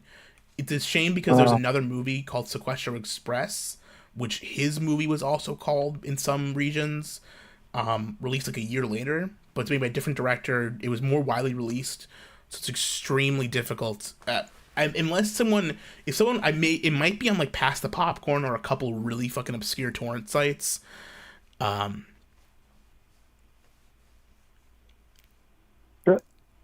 Send me the title. I can see if I can look for it. You know, I've looked for it. I've spent a lot of time. You know, I've tried torrent sites. The problem is I used to have a Pass the Popcorn account, but I got I lost my computer. If you don't remember when the FBI raid happened, and I wasn't actually able to torrent for a couple of months because of that. And I lost my account there, so it's really shit. Maybe we sent to Red Letter Media. His family must have a DVD or something even if we'll never see it. I hope his family does have it, but I'd like everyone to be able to watch his movie. Maybe I should reach out to his dad. You know, I might as well say, hey, listen, I was on your worked with fucking Gonzo a couple of times. I want people to watch. I want to see his movie. Give me the right direction. It only worked on certain DVD players. Well, yeah, it's a region locked. It's from Chile. It's not from America, you know. Tell the Austin the farms to look for it. You know, we have all looked for it. People on Cow, like a lot of people have been looking for this movie in a lot of different places, and we've been trying for a long time. So I'm putting out the public call now. Anyone, I will put up a bounty right now. I was going to pay the guy like $50. We can negotiate the rate for it. I will put up a $50 bounty right now. If you can find this movie and get me a copy of it, I will happily take it. I will also personally find a way to translate it into English, and I will fund that. I will hire someone to be a Spanish to English translator and get it subtitled in English for everyone to see. Putting out the call that now, right now, because I want this to happen. I care about this. This is something that I want done. I was willing to do this, and I wanted this to be something I could announce here, but I couldn't do it because it just fell through. And the Chilean National Library does not have a copy of this DVD. So anyone who has a copy, digital, physical, who can find it, please contact me, and I will pay you for a copy of it. I'm dead serious. I will do this. Hopefully you. Zach has allowed $100 to the bounty.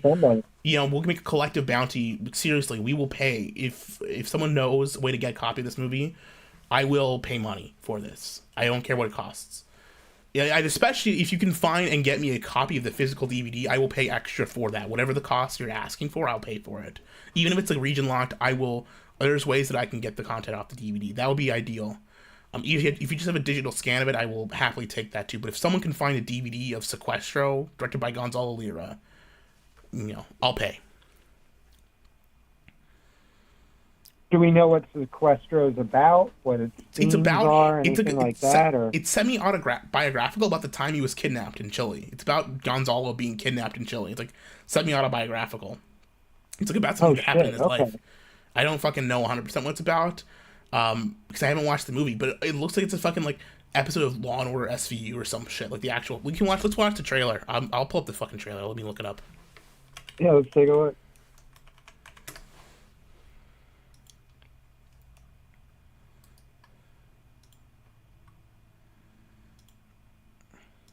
It was released by Pantera Films. I know that for a fact. I have not been able to find a release of it. Let me get. Can you like call the producing company or? I don't think they're in business anymore. The producing company is no longer in business. Okay, let's play this trailer.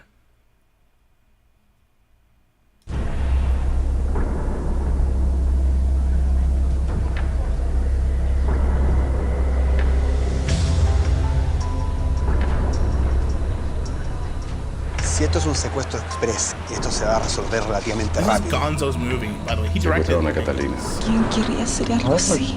Dímelo tú, tal vez He didn't algún just write it, amiguito he de directed. ella. He's not just the writer, La he clase de directed gente this que se movie. mete tu hija. La vida de su hija vale $500.000. Billetes no secuenciales de $100 en montones de $10.000.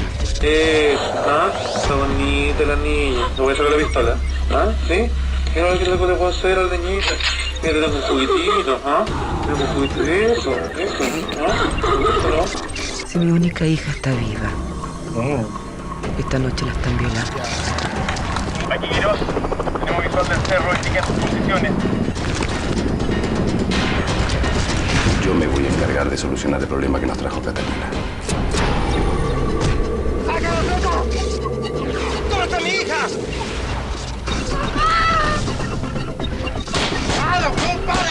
En su celular recibió una llamada de los secuestradores. ¿Qué pasa? ¿Te volviste loco?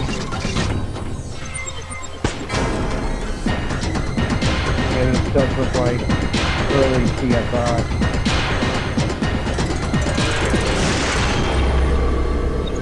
Sí.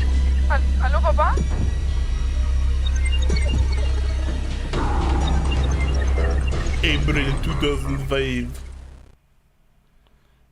Yeah. The Cresto. Ooh. Yeah, so that is a movie that... April 2005. Didn't Coach write the Soldier of 14 game? I'm not sure if he did.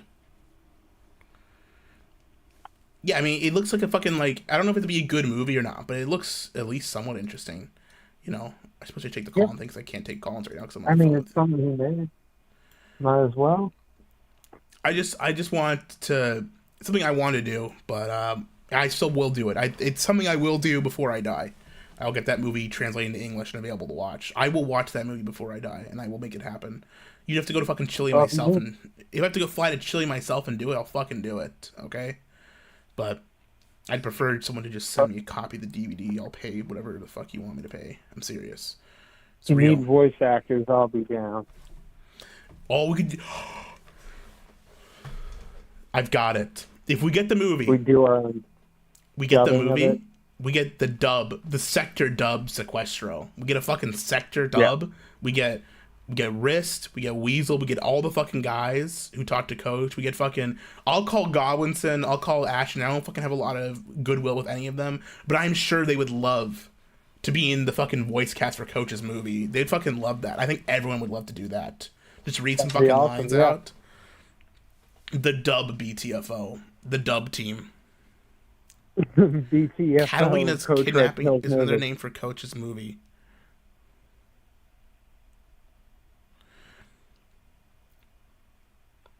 I'm serious. Like, if you find a copy, send me. If you find it, I've tried to find digital files, can't find it.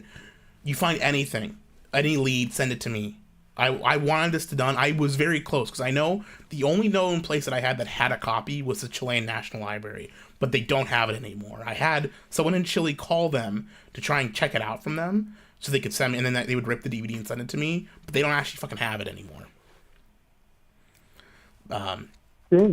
What can you do, man? Yeah, that shit. That was a good guess, though. Movies Coach also did a movie called So Kinky, released in 1998. I wasn't aware of that one. I don't know if he directed that one. Maybe he might have just written... I know he wrote a couple of movies, but Sequester was the movie he directed. Like, he wrote and directed it. IMDb have the production info. It's got limited. And I found a couple of, like, stills from, like, a website from, like, the early 2000s at some point. There's not much to trace of it left. It basically, like, lost... I don't know if it's lost media, but it's almost lost. Like, almost, like... completely eradicated. Well, that was our segment on Coach. We should probably continue on with the awards. I don't want to keep everyone waiting in bated breath. I know probably this is more interesting for a lot of people watching on the stream, but for the people at home, for the bored people, he wrote and directed So Kinky. Interesting. I was not aware of that one. I was only aware of Sequestro. I mean, if I can get So Kinky, if someone can find that too. I mean, we should get the Coach's whole filmography, really. You know, this is the aspect of Coach I'm most interested in as a filmmaker. Like, I'm less interested in him as, like, a political commentator or as a YouTuber. Like, him as a filmmaker in the early, like, 90s and, like, you know, in Chile was actually kind of an interesting thing, you know? Like, this guy, I was really interested to see some of the stuff he made. The producer website, looks like there's a torrent, but no appears yet. If you can find a torrent of it, send it to me. Well, don't directly, you know, don't post it in the chat, you know, obviously, but let me know. Send it to post it on the board or email me or something, okay? Okay. Well, let's move on from that. Just for now. I know we will probably want to keep digging. Yeah, you know, do what you gotta do. Thanks everyone for looking as well, but seriously, bounty on this one. If you can find it, get me a good digital copy or more. I will pay more for a physical copy. You can get me a good digital file of the movie. You know, I'll pay you what I'll put up at least $50. If someone wants to put up more, you know, we could talk about this. You know, if someone else wants to do this. Yeah.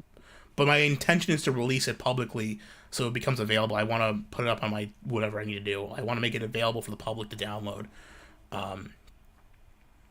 That's what I want. And I don't. It's one thing if the production company doesn't want that, they can let me know. But like, I don't think the production company is even in business anymore. So I don't know what happens with them. What happens to a movie when the production company goes out of business? So who owns the rights to it then? You know, like, I think it goes to public domain. Well, I think it would go to the author. It would go to Coach because he was the executive producer and the director and the writer for it. But Coach is dead now, so who does it go to? Right? I know Coach had DVDs of it. But yeah. And you said you already tried calling his dad, or you thought about it? I've thought about it. I haven't done it yet. Maybe I should do that. Maybe I should start there. But anything you guys can find, let me know. Important. Okay. I think it's an important thing. It's an important thing for the sector history and just in general. It's on his laptop in Ukraine. I know he had DVD copies in Ukraine. He has copies of it, but those are probably the Ukrainian government has one. If someone in the Ukrainian government wants to give me the Coach Red Pill DVD, I'll fucking, try contacting the Hazelensky. Please give me Coach Red Pill's DVD. Help a brother out. Listen, I gave you all those billions of dollars. You give me Coach Red Pill's DVD. I think that's a fair trade. Yes. That's true in Ukraine. See the last remaining copy. No. All right, let's move on to the next award. I think we just have Best Board, Worst Board, the Woo Sports and Wrestling Award, and then the actual film award. So let's do the Woo Award next. This was just for the best sports or wrestling event this year. A lot of things got nominated. I don't think enough got to even get to second or third place. There's a lot of like one or two votes. Someone voted for Axelfest. I voted for All In at Wembley. A couple people voted for WrestleMania 39. I think 2 people voted for WrestleMania, but the one that won was Dijakovic winning the U.S. Open. Him, I think, becoming the most person to win the most U.S. Opens in history. I think that was the number one. All the female voicing can be voiced by me doing my Eleanor voice. Why? No, you've gotta help me, Gonzo. I've been kidnapped. Get Adam Sandler to do all the voices for the movie. Oh, get a Hollywood cast for it. That'd be funny. Ideal. Yeah, Pantera Films was the original release of it. Here, I'll pull up the fucking info on it. I have some movie info from the National Library.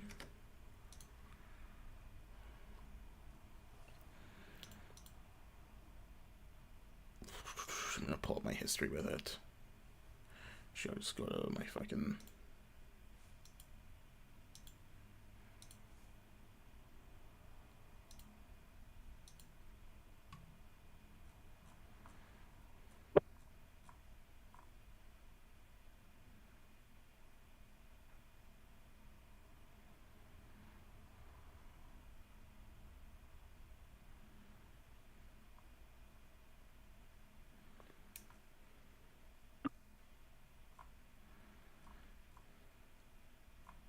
I'm sorry, what's going on? I'm pulling up the library listing because this has the publication.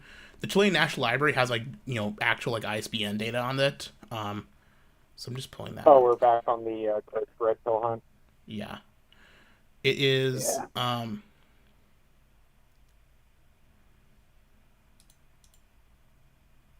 Are we? Metropolitan Movies. Oh, shoot. It was released in 2005. 94 minutes long. Pablo Diaz was the actor. Jorge Zabalita. There's a couple of people on there. There's info on the... What? I mean, I know there's a listing on the Chilean National Library, right? That's about the only thing we have. Hmm.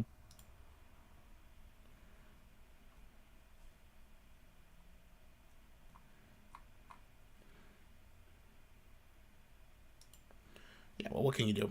Anyways. Yakuza won... What, the best shit poster?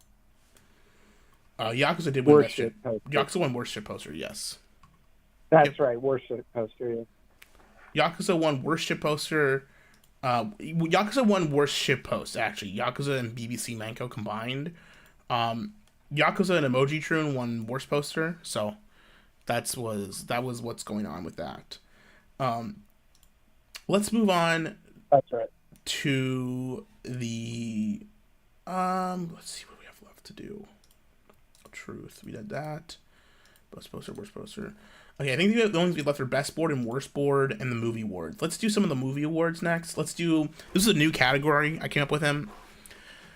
It's called Worst Film Studio. Oftentimes we get to talk about the worst directors, whatever. I think this year the film studio has been the main target of, like, it's very obvious what's going on. You can tell what's going bad by the film studio in charge. You know, you have Warner Brothers, or Warner Brothers Discovery, it's now, Disney, fucking NBC Universal, depending on who is making the movie. It's Sony, for fuck's sake. Like, the quality of the film varies greatly depending. Like, a lot of the major studios have really been pulling out shitters, and you can tell like the kind of shit they pull out, but like which studio is making it. Like, a Disney film has its own brand of shit that the executives shove in it.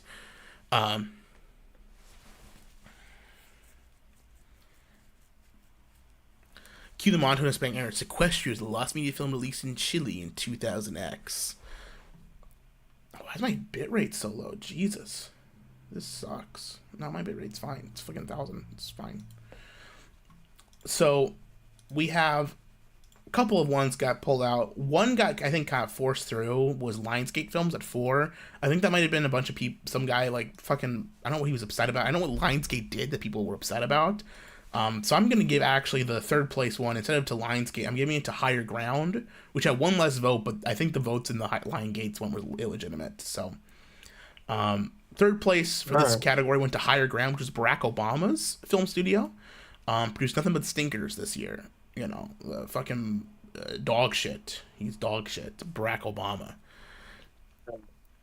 Oh. Number 2 in second place. This is a close one. By just one vote, this was decided. It was a neck and neck race with one vote deciding this, between A24 and Disney. I'm surprised. I voted for Blumhouse. Yeah, Blumhouse only got one vote. Amazon Studios only got one vote. Both of those are really bad too. I thought they'd been shooting the bed as recently, but I guess not as much as number 1 here. Oh, it was Yakuza seething about lines. John Wick 4. Yeah, that makes sense. Yeah, John Wick 4 had a lot of fucking hate and love for it, which I think kind of fucked it. I don't know. I don't think John Wick 4 is like even like in the top 5 movies of this year. Personally, I saw way better movies than John Wick. I like John Wick 4 a lot. It was a good movie, but like December of this year had like 5 of like my favorite movies like the last 5 or 6 years. Like, you know, yeah, Godzilla -1, Iron Claw. Iron Claw got no love on the board. Iron Claw's a fucking great movie. I really fucking encourage you. If you haven't seen Iron Claw, go see fucking Iron Claw, man. Awesome movie. But I'll take a look at it, yeah. A24 and Disney / Lucasfilm. Down to one vote. Disney wins with 11 votes. A24, 10 votes. Second place, Disney first place with 11 votes. Close, but Disney, you are the worst film studio. And I think rightly so. After this year, they deserve it. A24, their attitude and their thing may be terrible, but they weren't so... They didn't define how bad that things were last year. Disney really did. Disney fucking took it. Yeah. I mean, Disney does have a sort of gold standard of just dipshittery. And beyond just its own film. I mean, let's not forget Epcot. Right, yeah. I mean, Epcot's shit. I went to Epcot this year and it was fucking dog shit there. Like, the ground's cracking and floods everywhere. The toilets are terrible. Like, fuck that place. It's not good. Disney movies just look bad. I mean, I guess A24 people get more passionate about, but I see why, you know. Let's do Best Actor next. We're going to do Best Actor. We'll just rump the list, and then we'll do Best and Worst Board before the end, okay? All right. Best Actor was the one that had the most votes, and so because of that, like, the winner only had 5 votes. Everyone just voted for a bunch of random shit. You know, if you guys had pulled together, like, it was so obnoxious to maybe not want to do this like anymore. With the fucking everyone, I should like limit it to 5 nominees because this is fucking insane. There was like 30 nominees for Best Actor, including women, and it's like women aren't allowed to be in Best Actor. This is shit. You know, I count the votes because I'm a fair man, but I gotta change the fucking rules on this one, man. Third place was a tie with 2 votes each. Maybe. Here's the thing: third place was a tie with 2 votes each, right? Like people voted like twice for just the fact that third place is just 2 votes. It's fucking insane. Like, I mean, that's embarrassing. Tom Cruise, Paul Giamatti, and Mel Gibson all had 2 votes. Not great. Good showing from Paul Giamatti this year in The Holdovers. Good. That's a great movie, actually. I thought that movie was great. Yeah, he kind of had a little comeback. He's doing good. Yeah, Paul Giamatti's a great actor. He's good. Next, in second place with 3 votes, and I'm sad this man did not win. I want him to win, but he did not win. Godzilla got second place with 3 votes. So congrats on the silver medal Godzilla.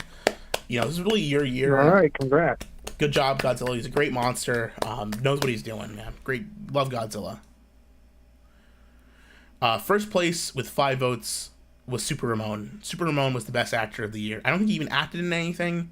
I should probably disqualify him and give it to Godzilla, but I won't deny the people what they love. Super Ramon is the winner. Congrats, Super Ramon. Another award for Super Ramon. This is the year of Super Ramon, man. Maybe sometime in like this September, or not even, maybe November, December, put up a poll to start gathering nominations, and just don't tell anyone, and just pick the top 5 of each category or something like that. It's not a bad idea. I think my problem is that the problem is when I did nominate, not like specific nominees, people were like, I didn't like this that you put up. None of the things you could put up are something that I like. So it's like, well, what the fuck do you want me to do? You know? Ramon's just doing European flicks now. Lol. This next one was a bit of a fuck up on my part. I forgot to put this in the initial list. So don't think enough people voted on this one. It's a bit of a shame, but what can you do? This is the award for... I forgot to put mark second and third on this one. Well, whatever. I can see it here. This is the award for worst TV show. I forgot to put this in the initial ballot, but it was added later. Worst TV show. There was a couple that came out on top, and this one was really close as well. It actually ended up almost being an embarrassment with the one with best show, I think, because someone was just pissed off and flooding the votes. Rest in peace, Carl Weathers, by the way. Yes, rip Carl Weathers. Lots of people dying, man. Rip Carl Weathers.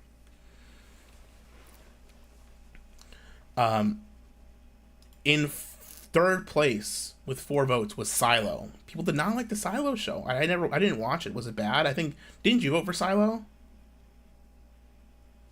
Yeah, I voted for Silo. It's a nice concept. It just doesn't go anywhere. I got bored with it after the second episode.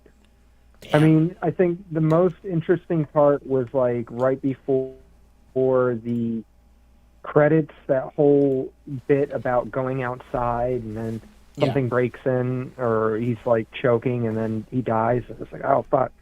And then, but you can already guess what's going on, and then they just kind of fucking beat around the bush around it.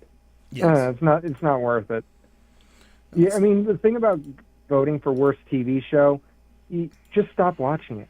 Just you don't. I have. Yeah, I'm sorry, but yeah, I just give up. So I voted for Silo. Okay. I understand. I understand voting for Silo. Yeah, that's it.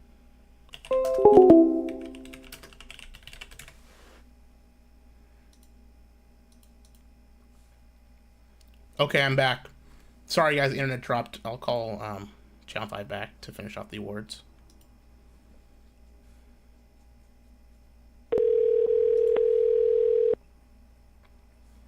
That's weird. My internet's been really slow. Hello? Hello? Is this Channel 5? Yeah, I lost the stream as well. Yeah, my internet dropped here. Don't know what happened. It's all good. But yeah, let's go on. Maybe I should stop and disconnect, and that might help a little bit. I don't know what's going on. My internet just dropped. Something must be going on. I wonder if something's wrong with my network. I maybe should contact them. I've never had a problem streaming here before, but my internet has been weird with everything all day. It's fucking annoying. But whatever the case, where's Wrist? Wrist is btfo, Esoteric Strongman. Esoteric Riss actually won the most BTFO'd. Riss is not able to be online right now, so a bit of a shame. Anyways, we were on the topic of worst TV show. The worst TV show for second place with 6 votes was Cleopatra, with Black Cleopatra being casted by Netflix. That show, not sure if everyone remembered that show, but that did happen last year, shockingly, and yes, it was bad.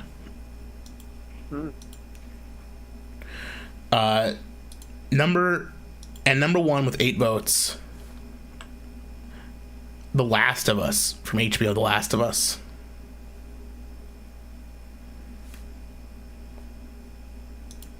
Yeah, that was the worst show of the year. Was The Last of Us.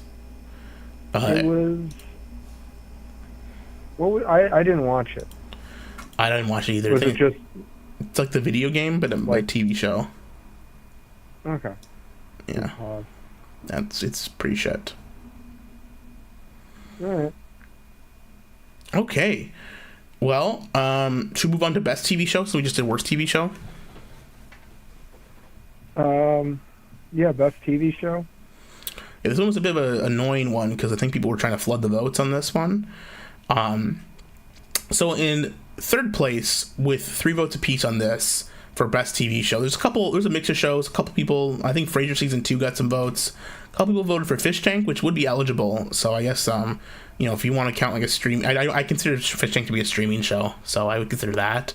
But I don't think it's the real winners for third place with 3 votes each were the anime Pluto and the anime Chainsaw Man. So those were your third place best TV show winners.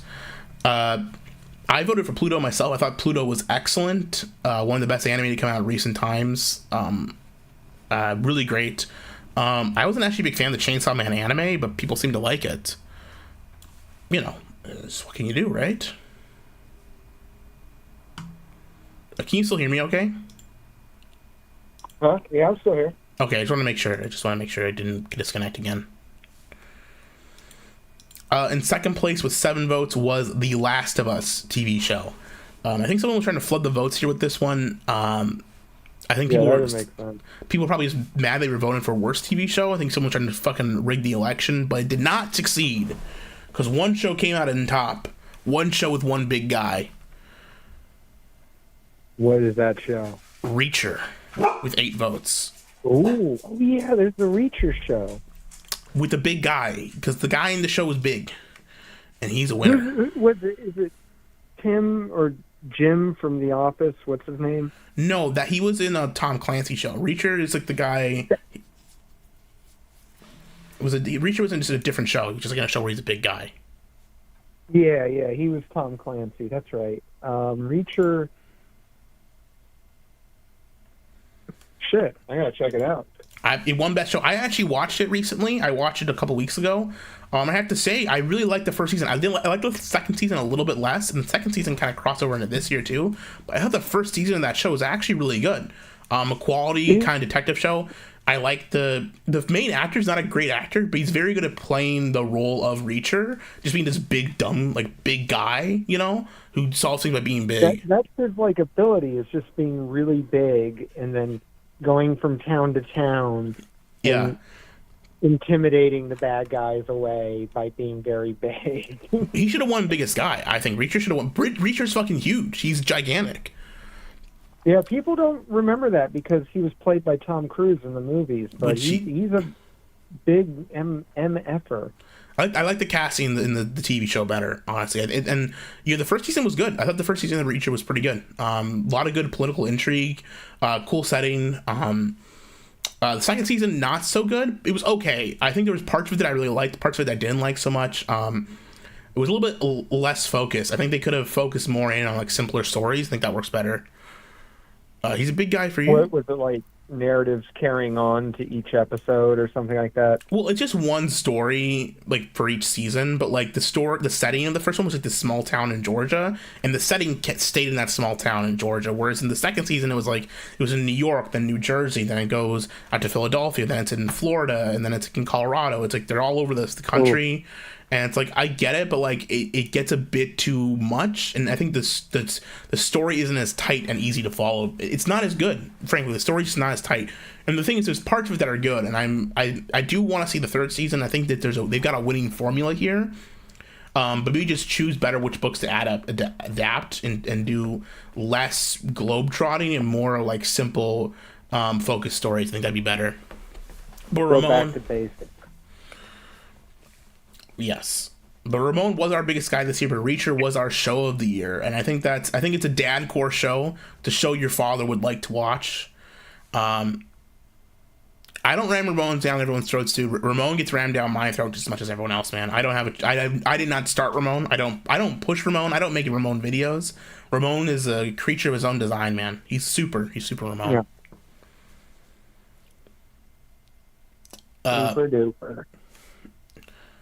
Let's do you want to do the best and worst board or the best and worst film, or should we just split them up? Which one do you want me to do? No, I'll do it. I'll read the. Unless you want to read the award. Best or worst film. I don't. We'll do worst film. Then we'll do the boards, and then we'll do worst film, worst board, best film, and then best board. That sound good? That sounds good. Yeah, I like that. Okay, we're gonna do the worst film of the year. Tight race with this one. Some hot contenders, lots of options. We had Barbie with an early lead early on in the voting, but then kind of got swamped out by the other ones. Marvel's always was a favorite, but only got third place with 5 votes. Some votes for Don't Worry Darling and The Killer. Both of those are terrible movies. I mean, The Killer was good. Why people vote for The Killer? But Don't Worry Darling. The Killer, I'll have you know, fun fact, was actually partially filmed in St. Charles, Illinois. Just up the river, the Fox River, that is, from Geneva, Illinois, where they filmed the movie The Road to Perdition. And in fact, the Hotel Baker, where Tilda Swinton is murdered in that movie, in The Killer, was actually the host of Donnie Wahlberg's wedding venue. Donnie Wahlberg being a member of the New Kids on the Block and the brother of film star Mark Wahlberg. So St. Charles is kind of their second home. So that Hotel Baker, you can go to it today and have a lovely sit-down restaurant meal there. It's a real actual dining location, and it was a great ballroom location and host for the wedding of the Wahlbergs. Highly recommend checking out the Fox River, west suburbs, Illinois, Chicago, Batavia, Geneva, St. Charles, all amazing areas to go and be some of the best in the country. I really recommend an amazing film history in these locations that continues to grow every day. Fun fact. The more you know. The more you know. Do you discount Gahul for 10% off your entrance into Geneva? Tell them Gahul sent you and they'll kick you out. You voted for Paint, though. What made you hate Paint so much?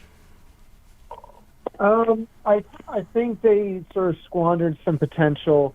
They should have just done a Bob Ross biopic.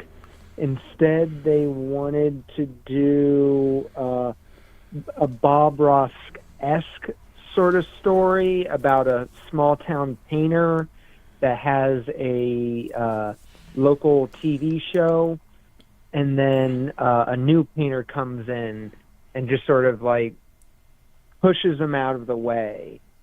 And I don't know. It didn't. The movie had no emotional punch. It was basically just from riches to rags, and sort of accepting that change and move on, and sort of that general smoltz. But I don't know. I was like, just make a Bob Ross biopic, and have him do little Bob Ross adventures, but it just felt like squandered potential. So that's why I chose it as my worst film. Plus, I didn't see a lot of films. I feel you. I totally understand that. I completely agree with you. I voted for worst film. I voted for Indiana Jones: The Dial of Destiny. I didn't watch it, but I saw like clips of it, and the clips alone made me fucking hate it so much I didn't want to go watch it. Yeah, I heard they go like back in time. Time travel, man. It's like, I mean, I guess it's Indiana Jones, but like, I guess weird mystic shit is fine, but it gets a little bit. The thing is, it's like an Indiana Jones movie, but without George Lucas. Even like Crystal Skull, say what you will about the quality of that movie, it still feels like a important part of the. It still feels like a movie that's worth like important to watch if you like the Indiana Jones movies. I don't feel that about Dial Destiny. Yeah. And Harrison Ford is so fucking old at this point. It's just like, why would I watch this? It's just embarrassing. Honestly, it feels like a Star Wars movie, like the newer ones, where you're just watching the same thing. They changed the right. visual appeal. It's just like, okay, all right. Yeah, I remember those things too. Thank you. Well, The Dilator of Destiny did not win Worst Movie, though. It only had 6 votes. What also got 6 votes was John Wick 4, which I don't agree with. I think that might have been sabotage. Yakuza might have just been pissed about that, so what can you do? In first place, though, with just 1 vote difference, 7 votes, The Little Mermaid, starring the Black Little Mermaid. Oh, shit, I forgot about that. It's like, what the fuck are they doing here, man? Like, okay, I'm sorry, but seeing, like, the real human talk to the realistic-looking sea creatures defeats the entire point of the cartoon, right? I get, like, the black girl casting. Listen, I would have been fine with her being black if everyone else in the movie was also black and they said it in, like, fucking Jamaica or, like, Haiti or something, and it was, like, a tropical island story or whatever.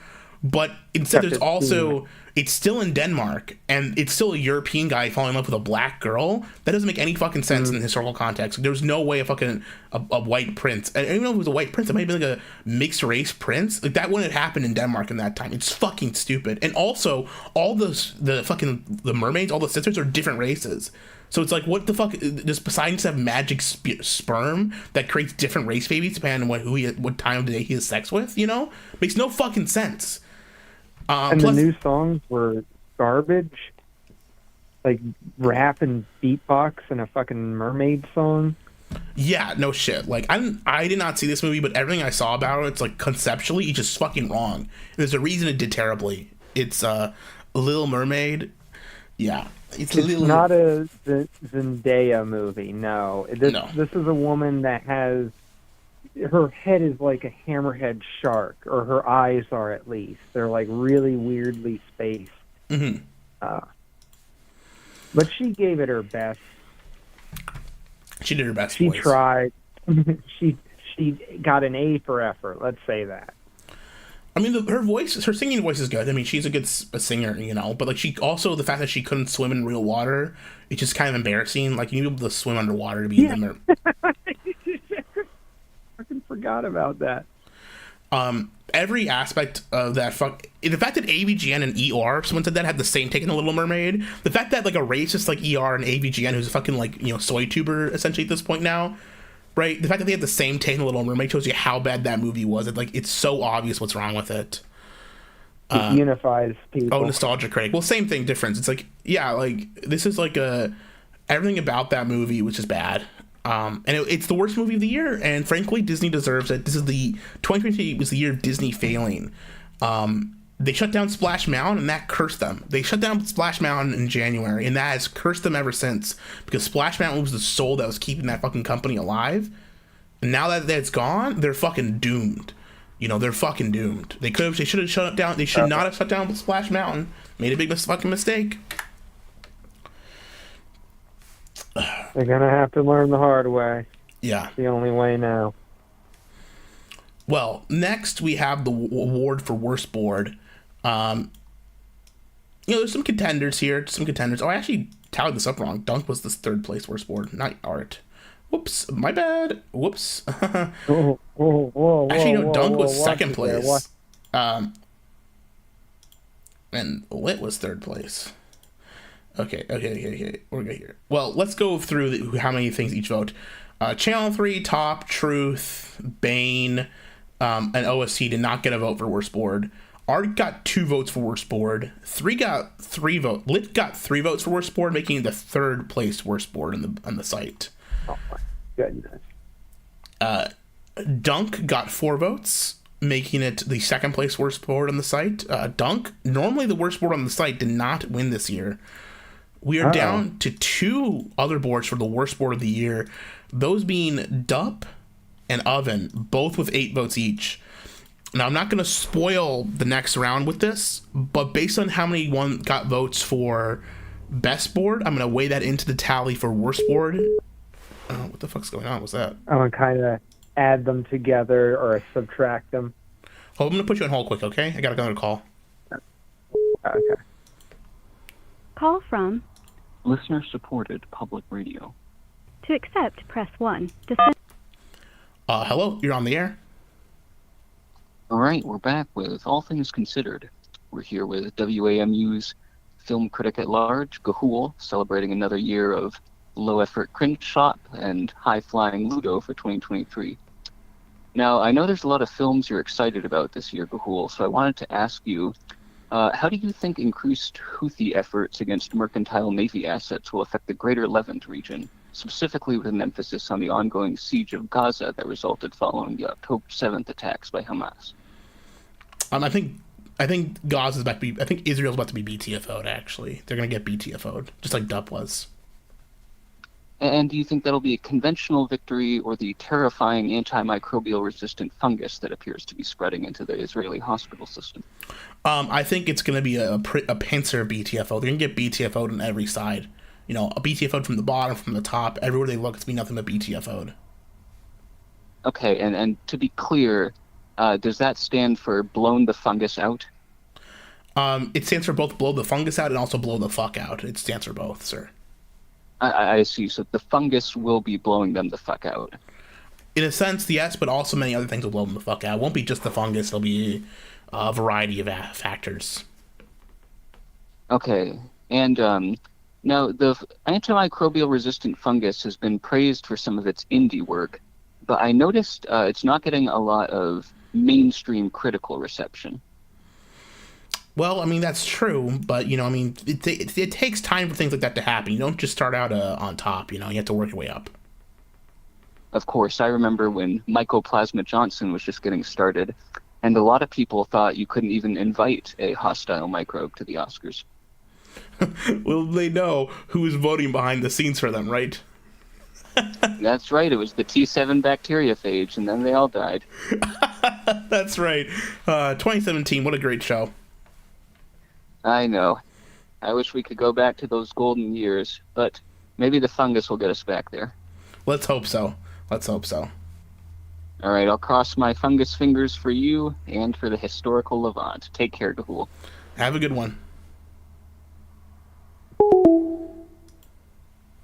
Hey, you still there? Oh, yeah, I'm here. Hold on, let me put the mute on the stream. We just got visited by the NPR there. Yeah, NPR and Always a favorite caller, man. I love when he calls in, man. Always great. But I think we were right in the middle of announcing the winner for worst board. And so we're gonna finish that off right now. All right. So with both had 8 votes, DUP and Oven. But in the award for best board, DUP had far more votes than Oven, so I will give the worst board of the year to Oven. Oven, our worst board of the year, primarily people said because there was nobody posting on it. So, unused board, maybe due for cutting. You know, there may have to be a Hunger Games style elimination tournament, or perhaps a Battle Royale style elimination tournament with the boards on Tvch, decide who lives and who dies.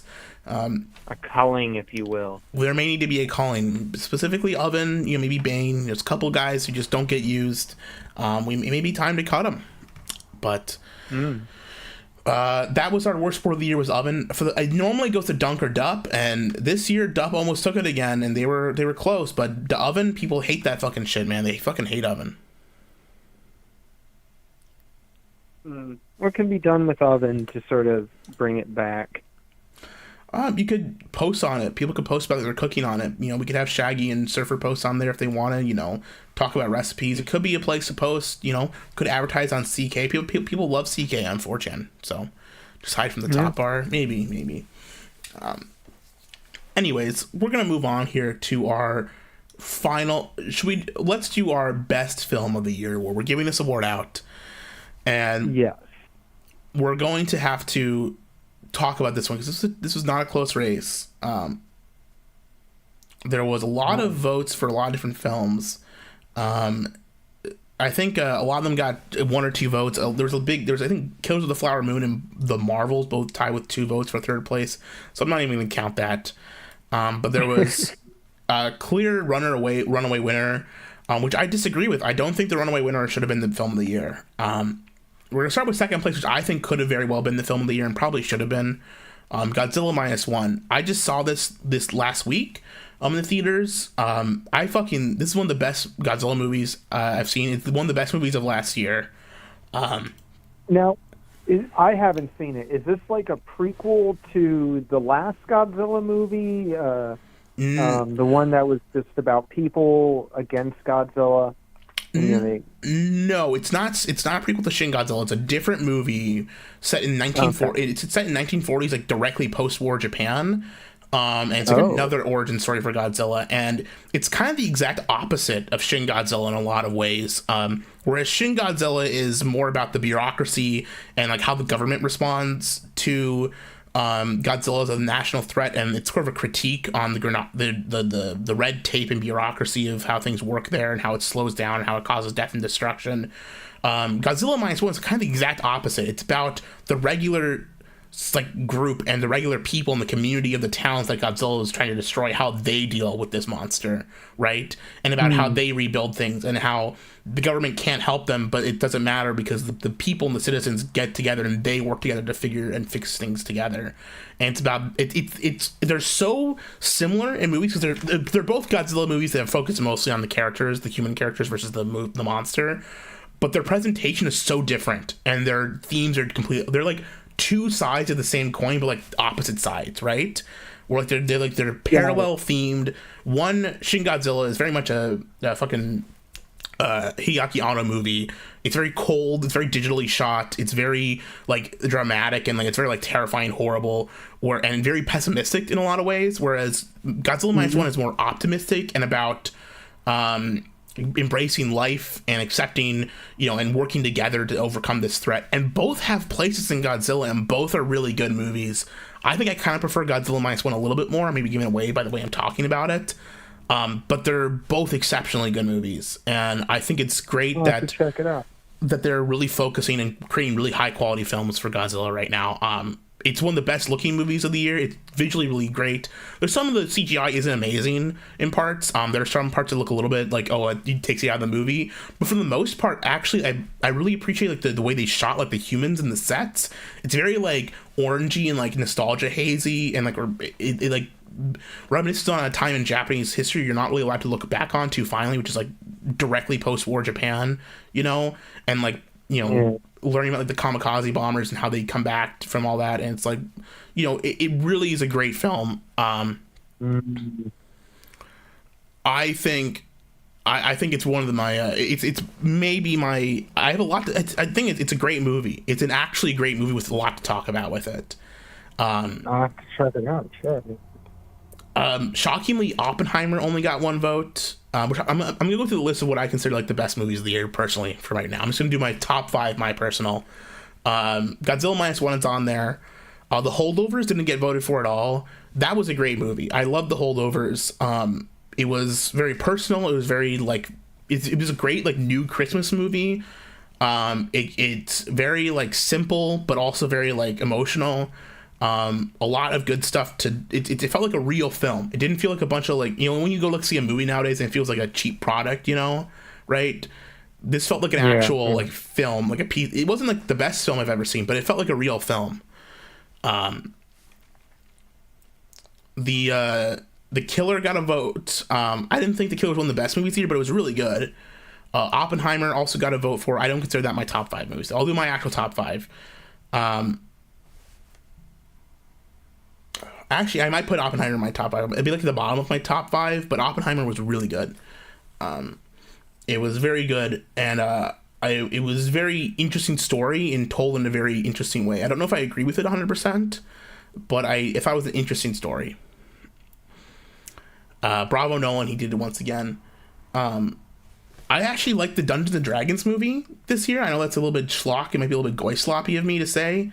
I don't think I liked it as much as John Wick 4, which is also my top 5, but Shout out, special recommendation to Dungeons and Dragons movie. If you like Dungeons and Dragons, the movie feels like a Dungeons and Dragons campaign. It doesn't feel like a regular. It doesn't feel like a movie set in the D&D world. It feels like a bunch of people. Like there's a bunch of shit that happens that feels like, okay, this is something that happened in D&D campaign, and like you can. There's a part where like this like super overpowered like paladin comes in to help the party. It's like, oh, that's the dungeon map. That's the DM's like self-insert character helping them clear this dungeon, right? Because he wrote this dungeon way over leveled for them, you know. There's parts where they like totally fuck the puzzle that like the DM spent like 10 hours working on, like meticulously crafting. Like you have to step on this puzzle here, and then they immediately fuck it up. So you have to like find a bullshit way to get across the bridge anyways. A lot of little things that felt like something that was like cared about Dungeons and Dragons, this thing. I think D&D actually got a lot of really good love this year with Baldur's Gate and the movie. Both actually felt like it came from people who had played and enjoyed D&D. I saw a bit of the Dungeons and Dragons movie, and yeah, I liked the concept of it. They had little side quests and adventures as they were going towards their main goal of like, you know, well, in order to get this guy on our party, we got to do this. And in order to get here, we got to do that. So, you know, it felt like, I think you were spot on, a D&D campaign. Yeah. For the half of it I watched. It feels like a D&D campaign adapted into a movie. I don't think it was as good as a Dungeons & Dragons movie could have been. I think there's a lot more potential with that concept. The MC was a bard to do a seal thing, as Eklund says, and that is true. And that's what a bard does in real Dungeons & Dragons. That's what I do, because I always play a bard. Willy Wonka was not on the list. No one voted for it, but it could have been voted for this year.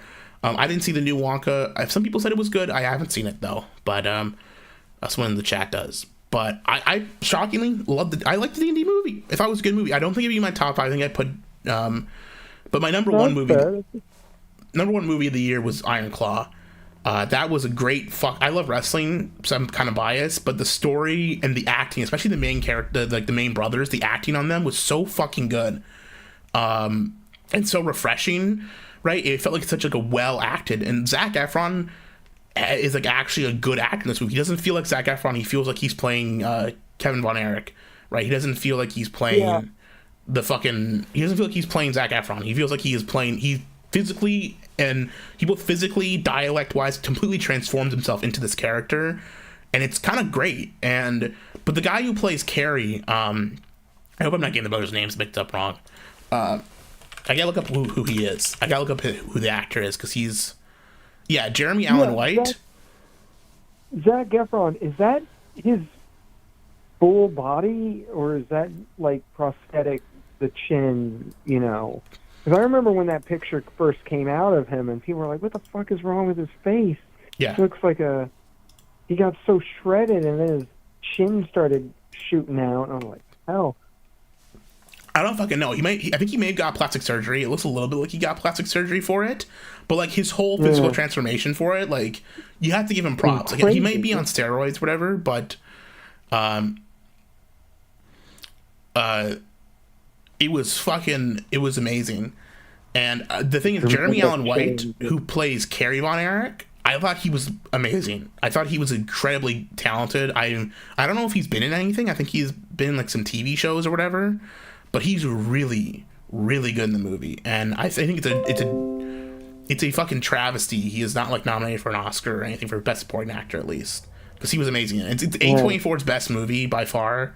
It doesn't even feel like an A24 movie. It just feels like a really great movie, you know? And the story is so sad. The thing is, like, the story that they told in the movie is fucked up, right? But it's not as fucked up as the real life story of what happened. Like, they like, cut an entire brother who died out of the movie because they didn't have enough time because it was already so fucked up, right? They didn't think people could handle it. That real story is so fucking depressing and, like, heartbreaking. And I think it translates that very well. And I recommend it. I fully recommend that movie with my highest honors. I recommend everyone go see it. If you have any passing interest, even if you don't like wrestling, if you just have a passing interest in quality films, go see that. It's a bit depressing. I went to see it with my dad and my uncle, who both like wrestling, and they enjoyed it. They liked it a lot, but they came away feeling they don't like depressing movies, you know? Which is you can't make a movie about that story and have it not be depressing, because it's a depressing real life thing that happened. Like they like toned it down for the movie, you know. But if you don't want to be depressed, I guess don't see it. If you don't like being down, feeling like shit sometimes, you know. But otherwise, definitely go see it. Well, I remember seeing the trailer. It looks amazing. Yeah, the trailer is great, and also it's a great movie it's very great, like, masculine movie. It's about, like, there's women in the movie, you know, but it's a movie about boys and about brothers. It's about brotherhood, right? And it's a great movie that shows, like, camaraderie and, like, how much, like, they, like, you can really feel how much they loved each other, and it's, like, heartbreaking to see each of them die, and, like, the brothers who get left behind, like, feel less and less happy because there's less and less of them being able to bond with each other, you know?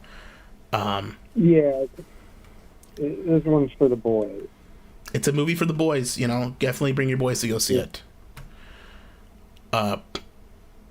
Yeah, top 5 would be Iron Claw, Godzilla, John Wick 4, D&D, and The Promised Land. I haven't seen The Promised Land. Oh, I also did not see the new Miyazaki movie. I really wanted to see it. I can't give an opinion on that because I haven't seen it. But the thing is, I think last year was shaping up to be a terrible year for movies until December. December, like 4 or 5 great movies released, and I didn't get a chance to see all of them. But like a couple of them came from Japan, a couple of them came from America. But you know, there were like 5 like back-to-back hits. You had Holdovers, you had Iron Claw, you had Godzilla -1, you had Boy and the Heron. You know, it was a good last month of 2023, but most of 2023 was terrible for film, right? Like from January, like March or April until December, the beginning of December was bad, and then December kind of like saved the year for me, I think. But we have to talk about the best film of the year by vote. Not my personal pick, but it is in my top 5 for the year. One of the best action movies, the best John Wick movie since the first John Wick. We're talking about John Wick 4. Is Tvch's film of the year with 13 votes. Congratulations. You know, we love John. Congratulations, John. I was not a fan of John Wick 2 and 3. I thought they were okay. They were okay action movies, but I thought the plot got a little bit meandering. And the first half of John Wick 4 is similar, but the second half of John Wick 4 is just great action movie plots. It's simple. The thing is, what makes John Wick work is that it's a quality setup to a simple premise, right? Like you have great... Yeah. And it reminds me, I saw the movie The Beekeeper recently, which... Here's the Beekeeper popcorn bag I still have on my desk because I haven't cleaned my desk up.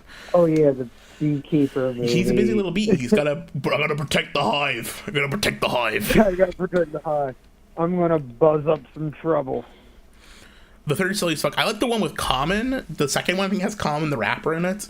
John Wick 2. But what makes John Wick work while the Beekeeper doesn't is that they take time to set up and make you emotionally invested in like the character in a very small amount of time. But you in the first movie you get to like feel the dog, you hear about his wife dying, you establish like an emotional and basic connection with the characters. It's not extravagant, it's not a lot, it's just a little bit, but it's enough. Whereas Beekeeper, like they spend like 5 minutes talking about how they tell you that Jason Statham talks about how this black lady is the only one who's ever really been a home to him, you know? They don't really show it. Whereas John Wick, they give you some time to let it breathe, and then they use that as the crux of a very simple action revenge story, right? Exactly. And John Wick 4 works in the same way, where they have a bit of a fucking annoying... The beginning of it has a bit of a pacing, plotting issue where they have to like fight each other. You know, he goes to Japan. Well, the Japan stuff looks cool and it's very well shot, and there's a whole revenge stuff there. But by the end, it's the plot is simply that John Wick is challenging this guy to a duel, and he has to get to this location by sunrise, or he doesn't get to do the duel, right? So it's a race for him to get to this location across the city, and he has to get there by sunrise, and that's it. The gunman has to get to the duel location by sunrise, and the other guy is putting everything he can in his way to stop him from that from happening. And there's a complicated setup to it, but by the time you get to that action, it's great. And it's a great setup. All downhill. Yeah. And the parts where he gets thrown down the steps, and you know the parts built up earlier. There's the action sequences where he's going through the building. Everything from that point onward is perfect and great. And it's a great fucking action movie. 4 is the best John Wick had since 1. I think I personally think that to me, everything about that movie clicks in the last third act, and it's like, boom, okay, we got it. It's not as good as 1, but it's the closest they've come to capturing the magic of 1 since 1, and it's a good way to end the story, right, and kill the character off, and move on. I'm not sure I'll be interested. I like the directing and action team. The action in John Wick is really good, and I'd be more interested to see those guys do new stories that have nothing to do with John Wick, but just make new action movies, because they're very good at directing action movies, and I'd like to see them direct some more action movies that have simple premises but with good character writing. So spoilers, does John Wick die? Yeah, he does die at the end of the movie. Yes, he does. Oh no. But he does kill the bad guy, and I liked it. I thought it was a great movie. I saw it a couple times, actually. I saw it once in the theater, and then I saw it again with my friends at a dollar movie theater. It was great there too. It was fun. I think it's one of the best. It's one of the best movies of 2023, and it's according to Tvch, our movie of 2023. All right. And the Blind Swordsman was awesome. Like, the Blind Swordsman guy, the action with him was really fun. It wasn't cringe. It was cool. It was entertaining. It was different, and it was a good foil for John Wick. But in the end, was the ending, and in the end, the villain got his comeuppance, and it was fun. I liked it a lot. It was I would say it's a recommend for sure. One of the best films of last year, and is Tvch's film of the year. It wraps everything up nicely. It makes it worth watching all the other movies. You can go to sleep at night knowing everything's okay. It validates 2 and 3 a lot by how good it is, and it's a good way to end this series. What did I think of The Beekeeper? I have a whole video reviewing The Beekeeper on my channel. Jason Statham has to protect the hive, and he's a busy little bee. I think I made a comment about it. I would have watched The Beekeeper if it was like more bee themed, like if he could release bees on people, or if you had like. Well, that's the thing. There's powers. He leaves behind like CGI bees wherever he goes. Like in the end of the movie, it's like you see like as he dives into the water, like a bee like flies away. He leaves bees behind. It's like a calling card.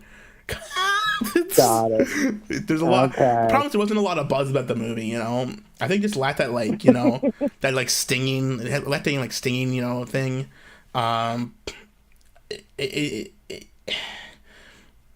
It couldn't draw more flies with honey.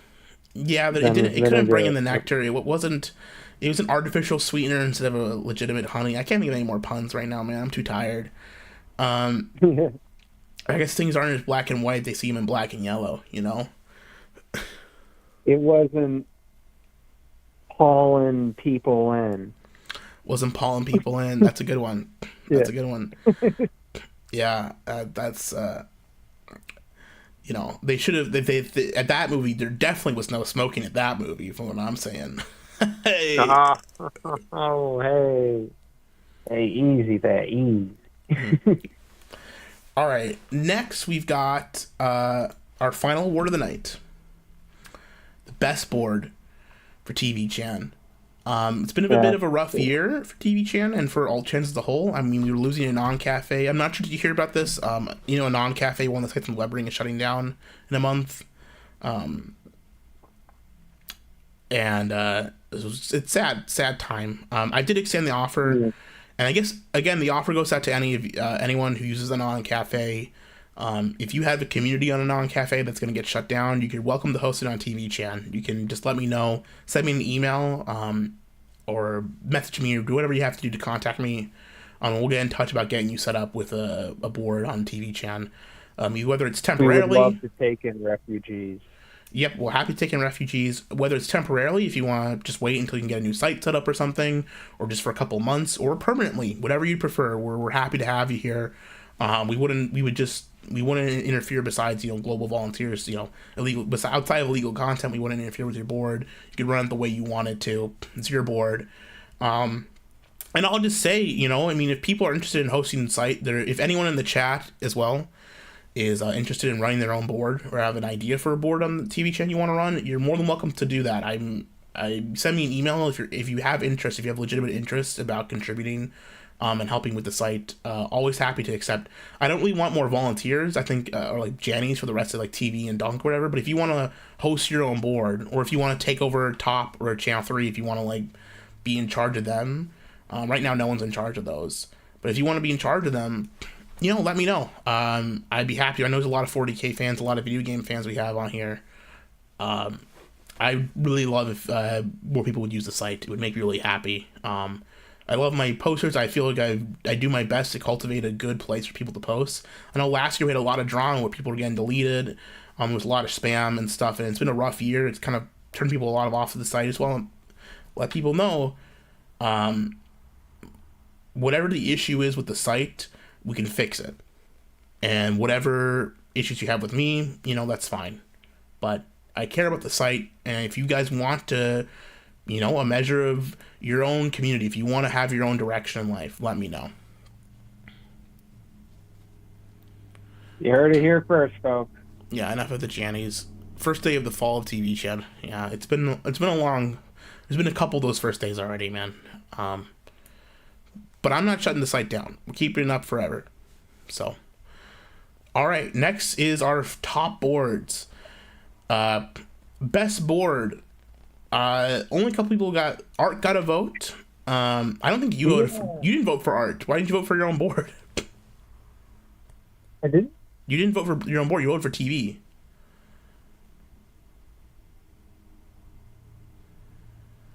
Did you know that? Did you not know that? I did not know that. I did this at like 5 o'clock in the morning. Yeah, you didn't vote for your own board. You voted for TV. Do you want to change it? I'll let you change your vote to Art if you'd like. TV's still gonna win. Yes, please. Oh, whoops. Yeah. Okay. So Art is in third place, tied with Dunk with 2 votes each. Oh, motherfucker. Lit has 1 vote. Bane has 1 vote. So third place is Art. Also, third place for both best and worst boards. You got to give yourself that, right? Although you weren't third place for worst. That was wrong. In second place with 9 votes, Dup. Dup had 9 votes this year. Dup was a good board this year. I think Dup finally came to its own with the mugshot stuff. I think we're finally getting. I think with the election coming up, Dup's going to be the one that I think Dup could be the best board of this year. I think there's every chance it could be. Dup's gonna cook. Yeah. Dup's gonna fucking plow through.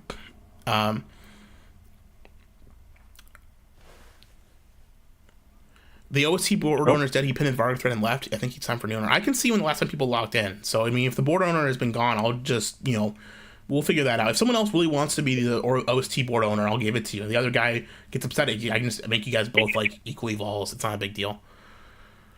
Corruption? I don't think it's corruption.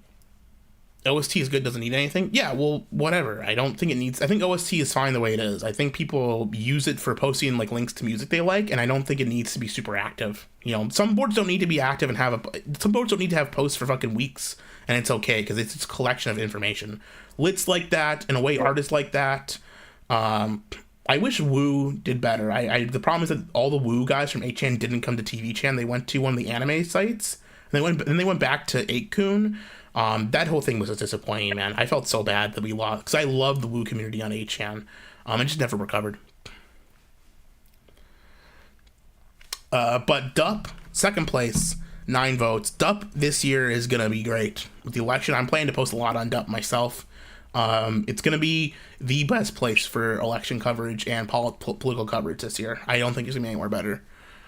I look forward to it, yeah. And number 1, with 13 votes, my gem, the crown, the jewel, the crown, was... the board the site's named after. TV, once again, best board of the year. We love TV. It's my favorite. It's what the board is based around. You don't think changing the vote is corrupt because you're in charge? You know what, Son? You're right. The thing is that if Art didn't... I just was weird that Channel 5... I thought it was weird that Channel 5, who's the board owner of Art, voted for TV. But TV was already at 13 votes to 9, right? It was already going to win. I don't think changing the vote does not change the outcome of the election. If it did, I would absolutely not allow him to change it. But I thought I'd give him a bone and allow things to go through. It's been a great time. Great run. Oh, I forgot to do the winner for Best Film Club Film. I forgot about that entirely. Best Film Club Film of last year, may shock you, it was Little Women 2019. With Emma Watson. They snuck that fucking shit in, man. Someone's rigged the vote. If we don't count the rigged votes, it was a tie between Devil's Reign and Buck Breaking. With 4 votes each. I think I'd probably give it to Devil's Reign as like a real. If we remove the meme votes, which is we have to allow the meme votes in because it's a meme site. So Little Women is a legitimate winner. But if anyone's interested in what the people thought was the best film of the film club list of last year, Devil's Reign is apparently the answer. Okay. Again, the winner was Little Women because Emma Watson. But, you know, if we remove that, if we don't count what was probably clearly duplicate votes and shitposts, then, you know, and same with Buck Breaking. Like, Buck Breaking's funny, but I don't think it's actually the best movie. New Barbarians got 3 votes. And The Duelists also got 3 votes. Duelists was an early frontrunner. Last year's film club was pretty good. And I'll by the way, if anyone's wondering, I've been waiting to do film club for next week until tonight. I'll post this and the next week's movie as a double header. I haven't had access to my computer for about a week, so haven't been able to get onto the thing. All right. Buck Breaking is tied for second. It did not win though. Little Women, Emma Watson, Buck broke Tariq Nasheed. So that's the truth. So yeah, that's the awards, guys. That's all of the awards. Sorry we saved this film club one to last, but TV best board. It's exciting. It was 2023 was a good year for the film club. Good variety. I'm excited for next year. I'm excited for everything for TV Chan. Rest in peace, Coach Red Pill Gonzalo. I hope to hopefully soon we can work as a community together to get his film out and published. I don't know if I'll be streaming a lot this year. Hopefully more than last year. I will hopefully be making more videos and doing more streams. I like doing my movie reviews. I'm excited for I think me and Daimo want to do Big Baby again. I talked to Daimo a lot. Daimo did not delete his channel, by the way, because of whatever I think he accidentally deleted it when he got drunk, and he's just leaving deleted because he thinks it's funny. So he's not hiding or anything. But I definitely want to start doing shows with Daimo. Rist will hopefully be back sometime in the summer. We can do stuff with him. And as it is, it's going to be a weird year this year. We'll see what we end up doing. I don't have any plans.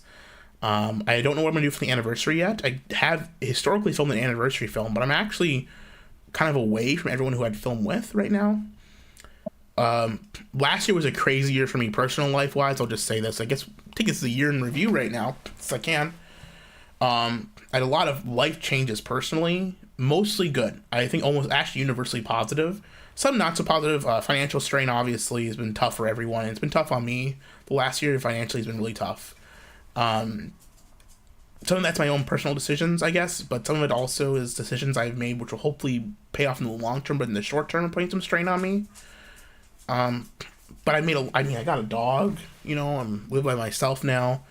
You know, it's been a crazy year. Lots of changes, lots and lots of changes, man. But I'm happy, and I wouldn't be with anyone else but my great friends. On TV channel in the chat. I fucking saw Shaggy and fucking Axel Fest was last year, man. I don't think anything like that's gonna happen, but maybe I won't try and make something like that happen. Why did Daimo boil this dog? Armand White interview on the Big Baby. If we can get Armand White interview on the Big Baby podcast, holy fucking shit, I would cream my pants, man. That'd be so funny. I've had a great year, but it was not a great year for the site. I definitely have neglected my internet stuff. I mean, I barely made videos. I barely posted. Mostly when I did it was with my feud with Brian Dunn, which by the way, for everyone who's worrying about Brian, you know, water on the bridge with Brian. You know, I just saw the trailer for Universal Epic Universe, and I'm able to go on the Donkey Kong roller coaster next year.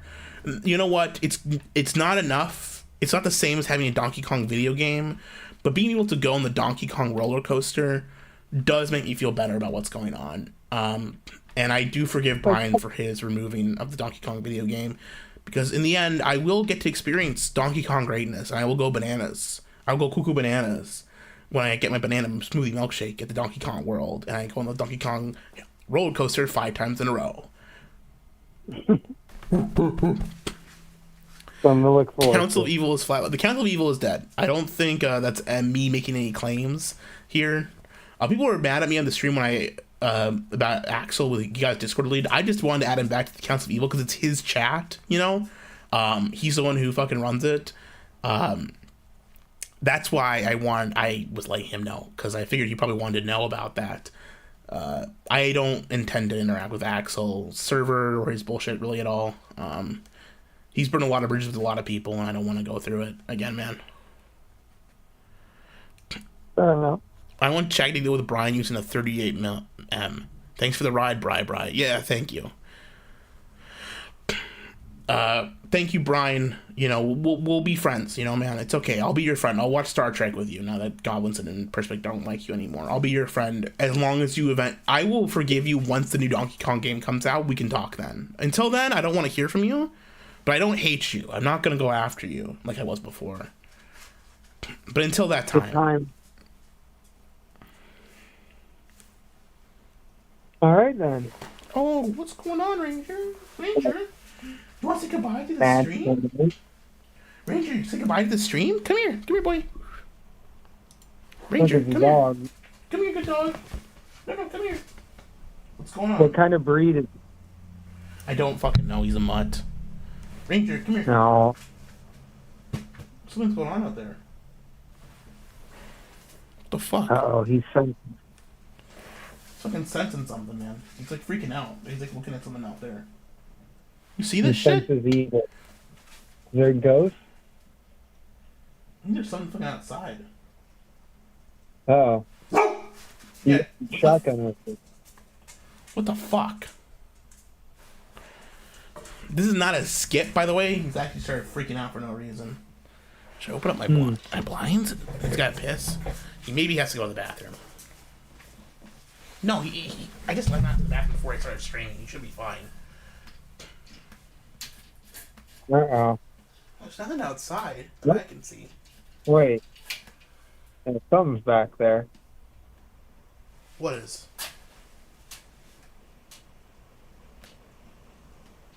Oh, it's storming outside. No, there you go. It's raining. That's what's going on. Ranger, it's just raining. Raining out there. Oh, poor guy's scared of the storm. I better go take care of my dog, guys. It's CRP's ghost. It's Coach Red Pill's ghost coming to haunt us. Oh, no. Ranger, say goodbye to everyone. Brian is turned up? What? Oh, Brian's here. Brian showed up at my house. He had to kill me. Yeah, that's for sure it. Also, I just want to say fuck Matt Jarbo. I'm not paying attention to you. I'm not giving you the fucking attention you want. I saw him he made a video about Shrek and the ogre, and then about fucking The Rock. Like, I don't know what he's doing. He's begging for me to come and fuck with him because he thinks it's an easy own, an easy, like, drama for him. Fuck you, Matt Jarbo. You don't deserve anything. You don't deserve a goddamn thing. Oh, he's hiding underneath the desk. Aw, poor dog. I better go make sure he's okay. Jarbo pulling the same viewers I am on his Boulder Talk radio show, okay? I don't fucking even stream anymore, bro. I'm like semi-retired, and Jarbo out here pulling the same viewership he does on my fucking videos. That's embarrassing. That's embarrassing. Total Jarbo failure. Oh, poor dog. It's okay. Shh, it's okay. It's okay. It's okay. Ranger, it's okay. Sit. Yeah, it's okay. It's okay. It's okay. It's okay. Yeah, it's okay. Alright, say goodnight, everyone. Say goodnight to the awards people, okay? Alright, everyone. It was fun having the awards. I love you all. Oh, the J Balvin music was muted this whole time. That's fucking annoying. Turn the J Balvin music up. And I really appreciate all of you. You're all great. I hope to see you all soon. I hope to be streaming again soon. I might stream again in a week or so. I'll be making videos. I want to do more movie reviews. I'll be making more make Dymo stream more. I will force Dymo back to streaming if I have to. He's a great man. Yeah, I'm looking forward to it. 2024, the year of Slaphead, the year of Gahul, Yoga, year of Gahul. Could it be? Could it be? And again, Bounty out on Sequestrio. We can get that done this year. It'd be amazing. All right, I love you all. Have a good night. Godspeed. Happy 2024. Looking forward to everyone doing great things. And remember, post on TVChan. Lurk on TVChan. Send me messages on TVChan. That's what it's all about. That's what it's all about, guys. Good night, everyone. Have a good night, everyone. Bye. Bye.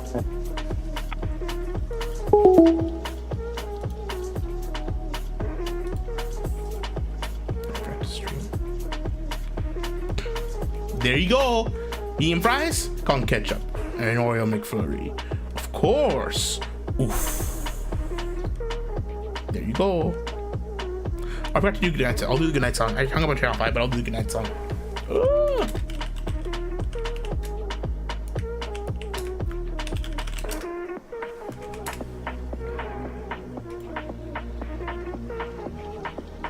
Do goodnight song, correct, okay? 君には車の中ですっと交わす口づけ秘密だよ不思議だねただ一言も打ち明かす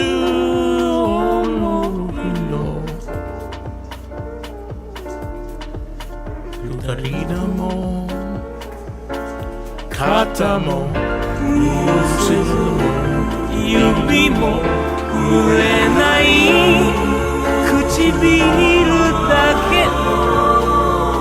君は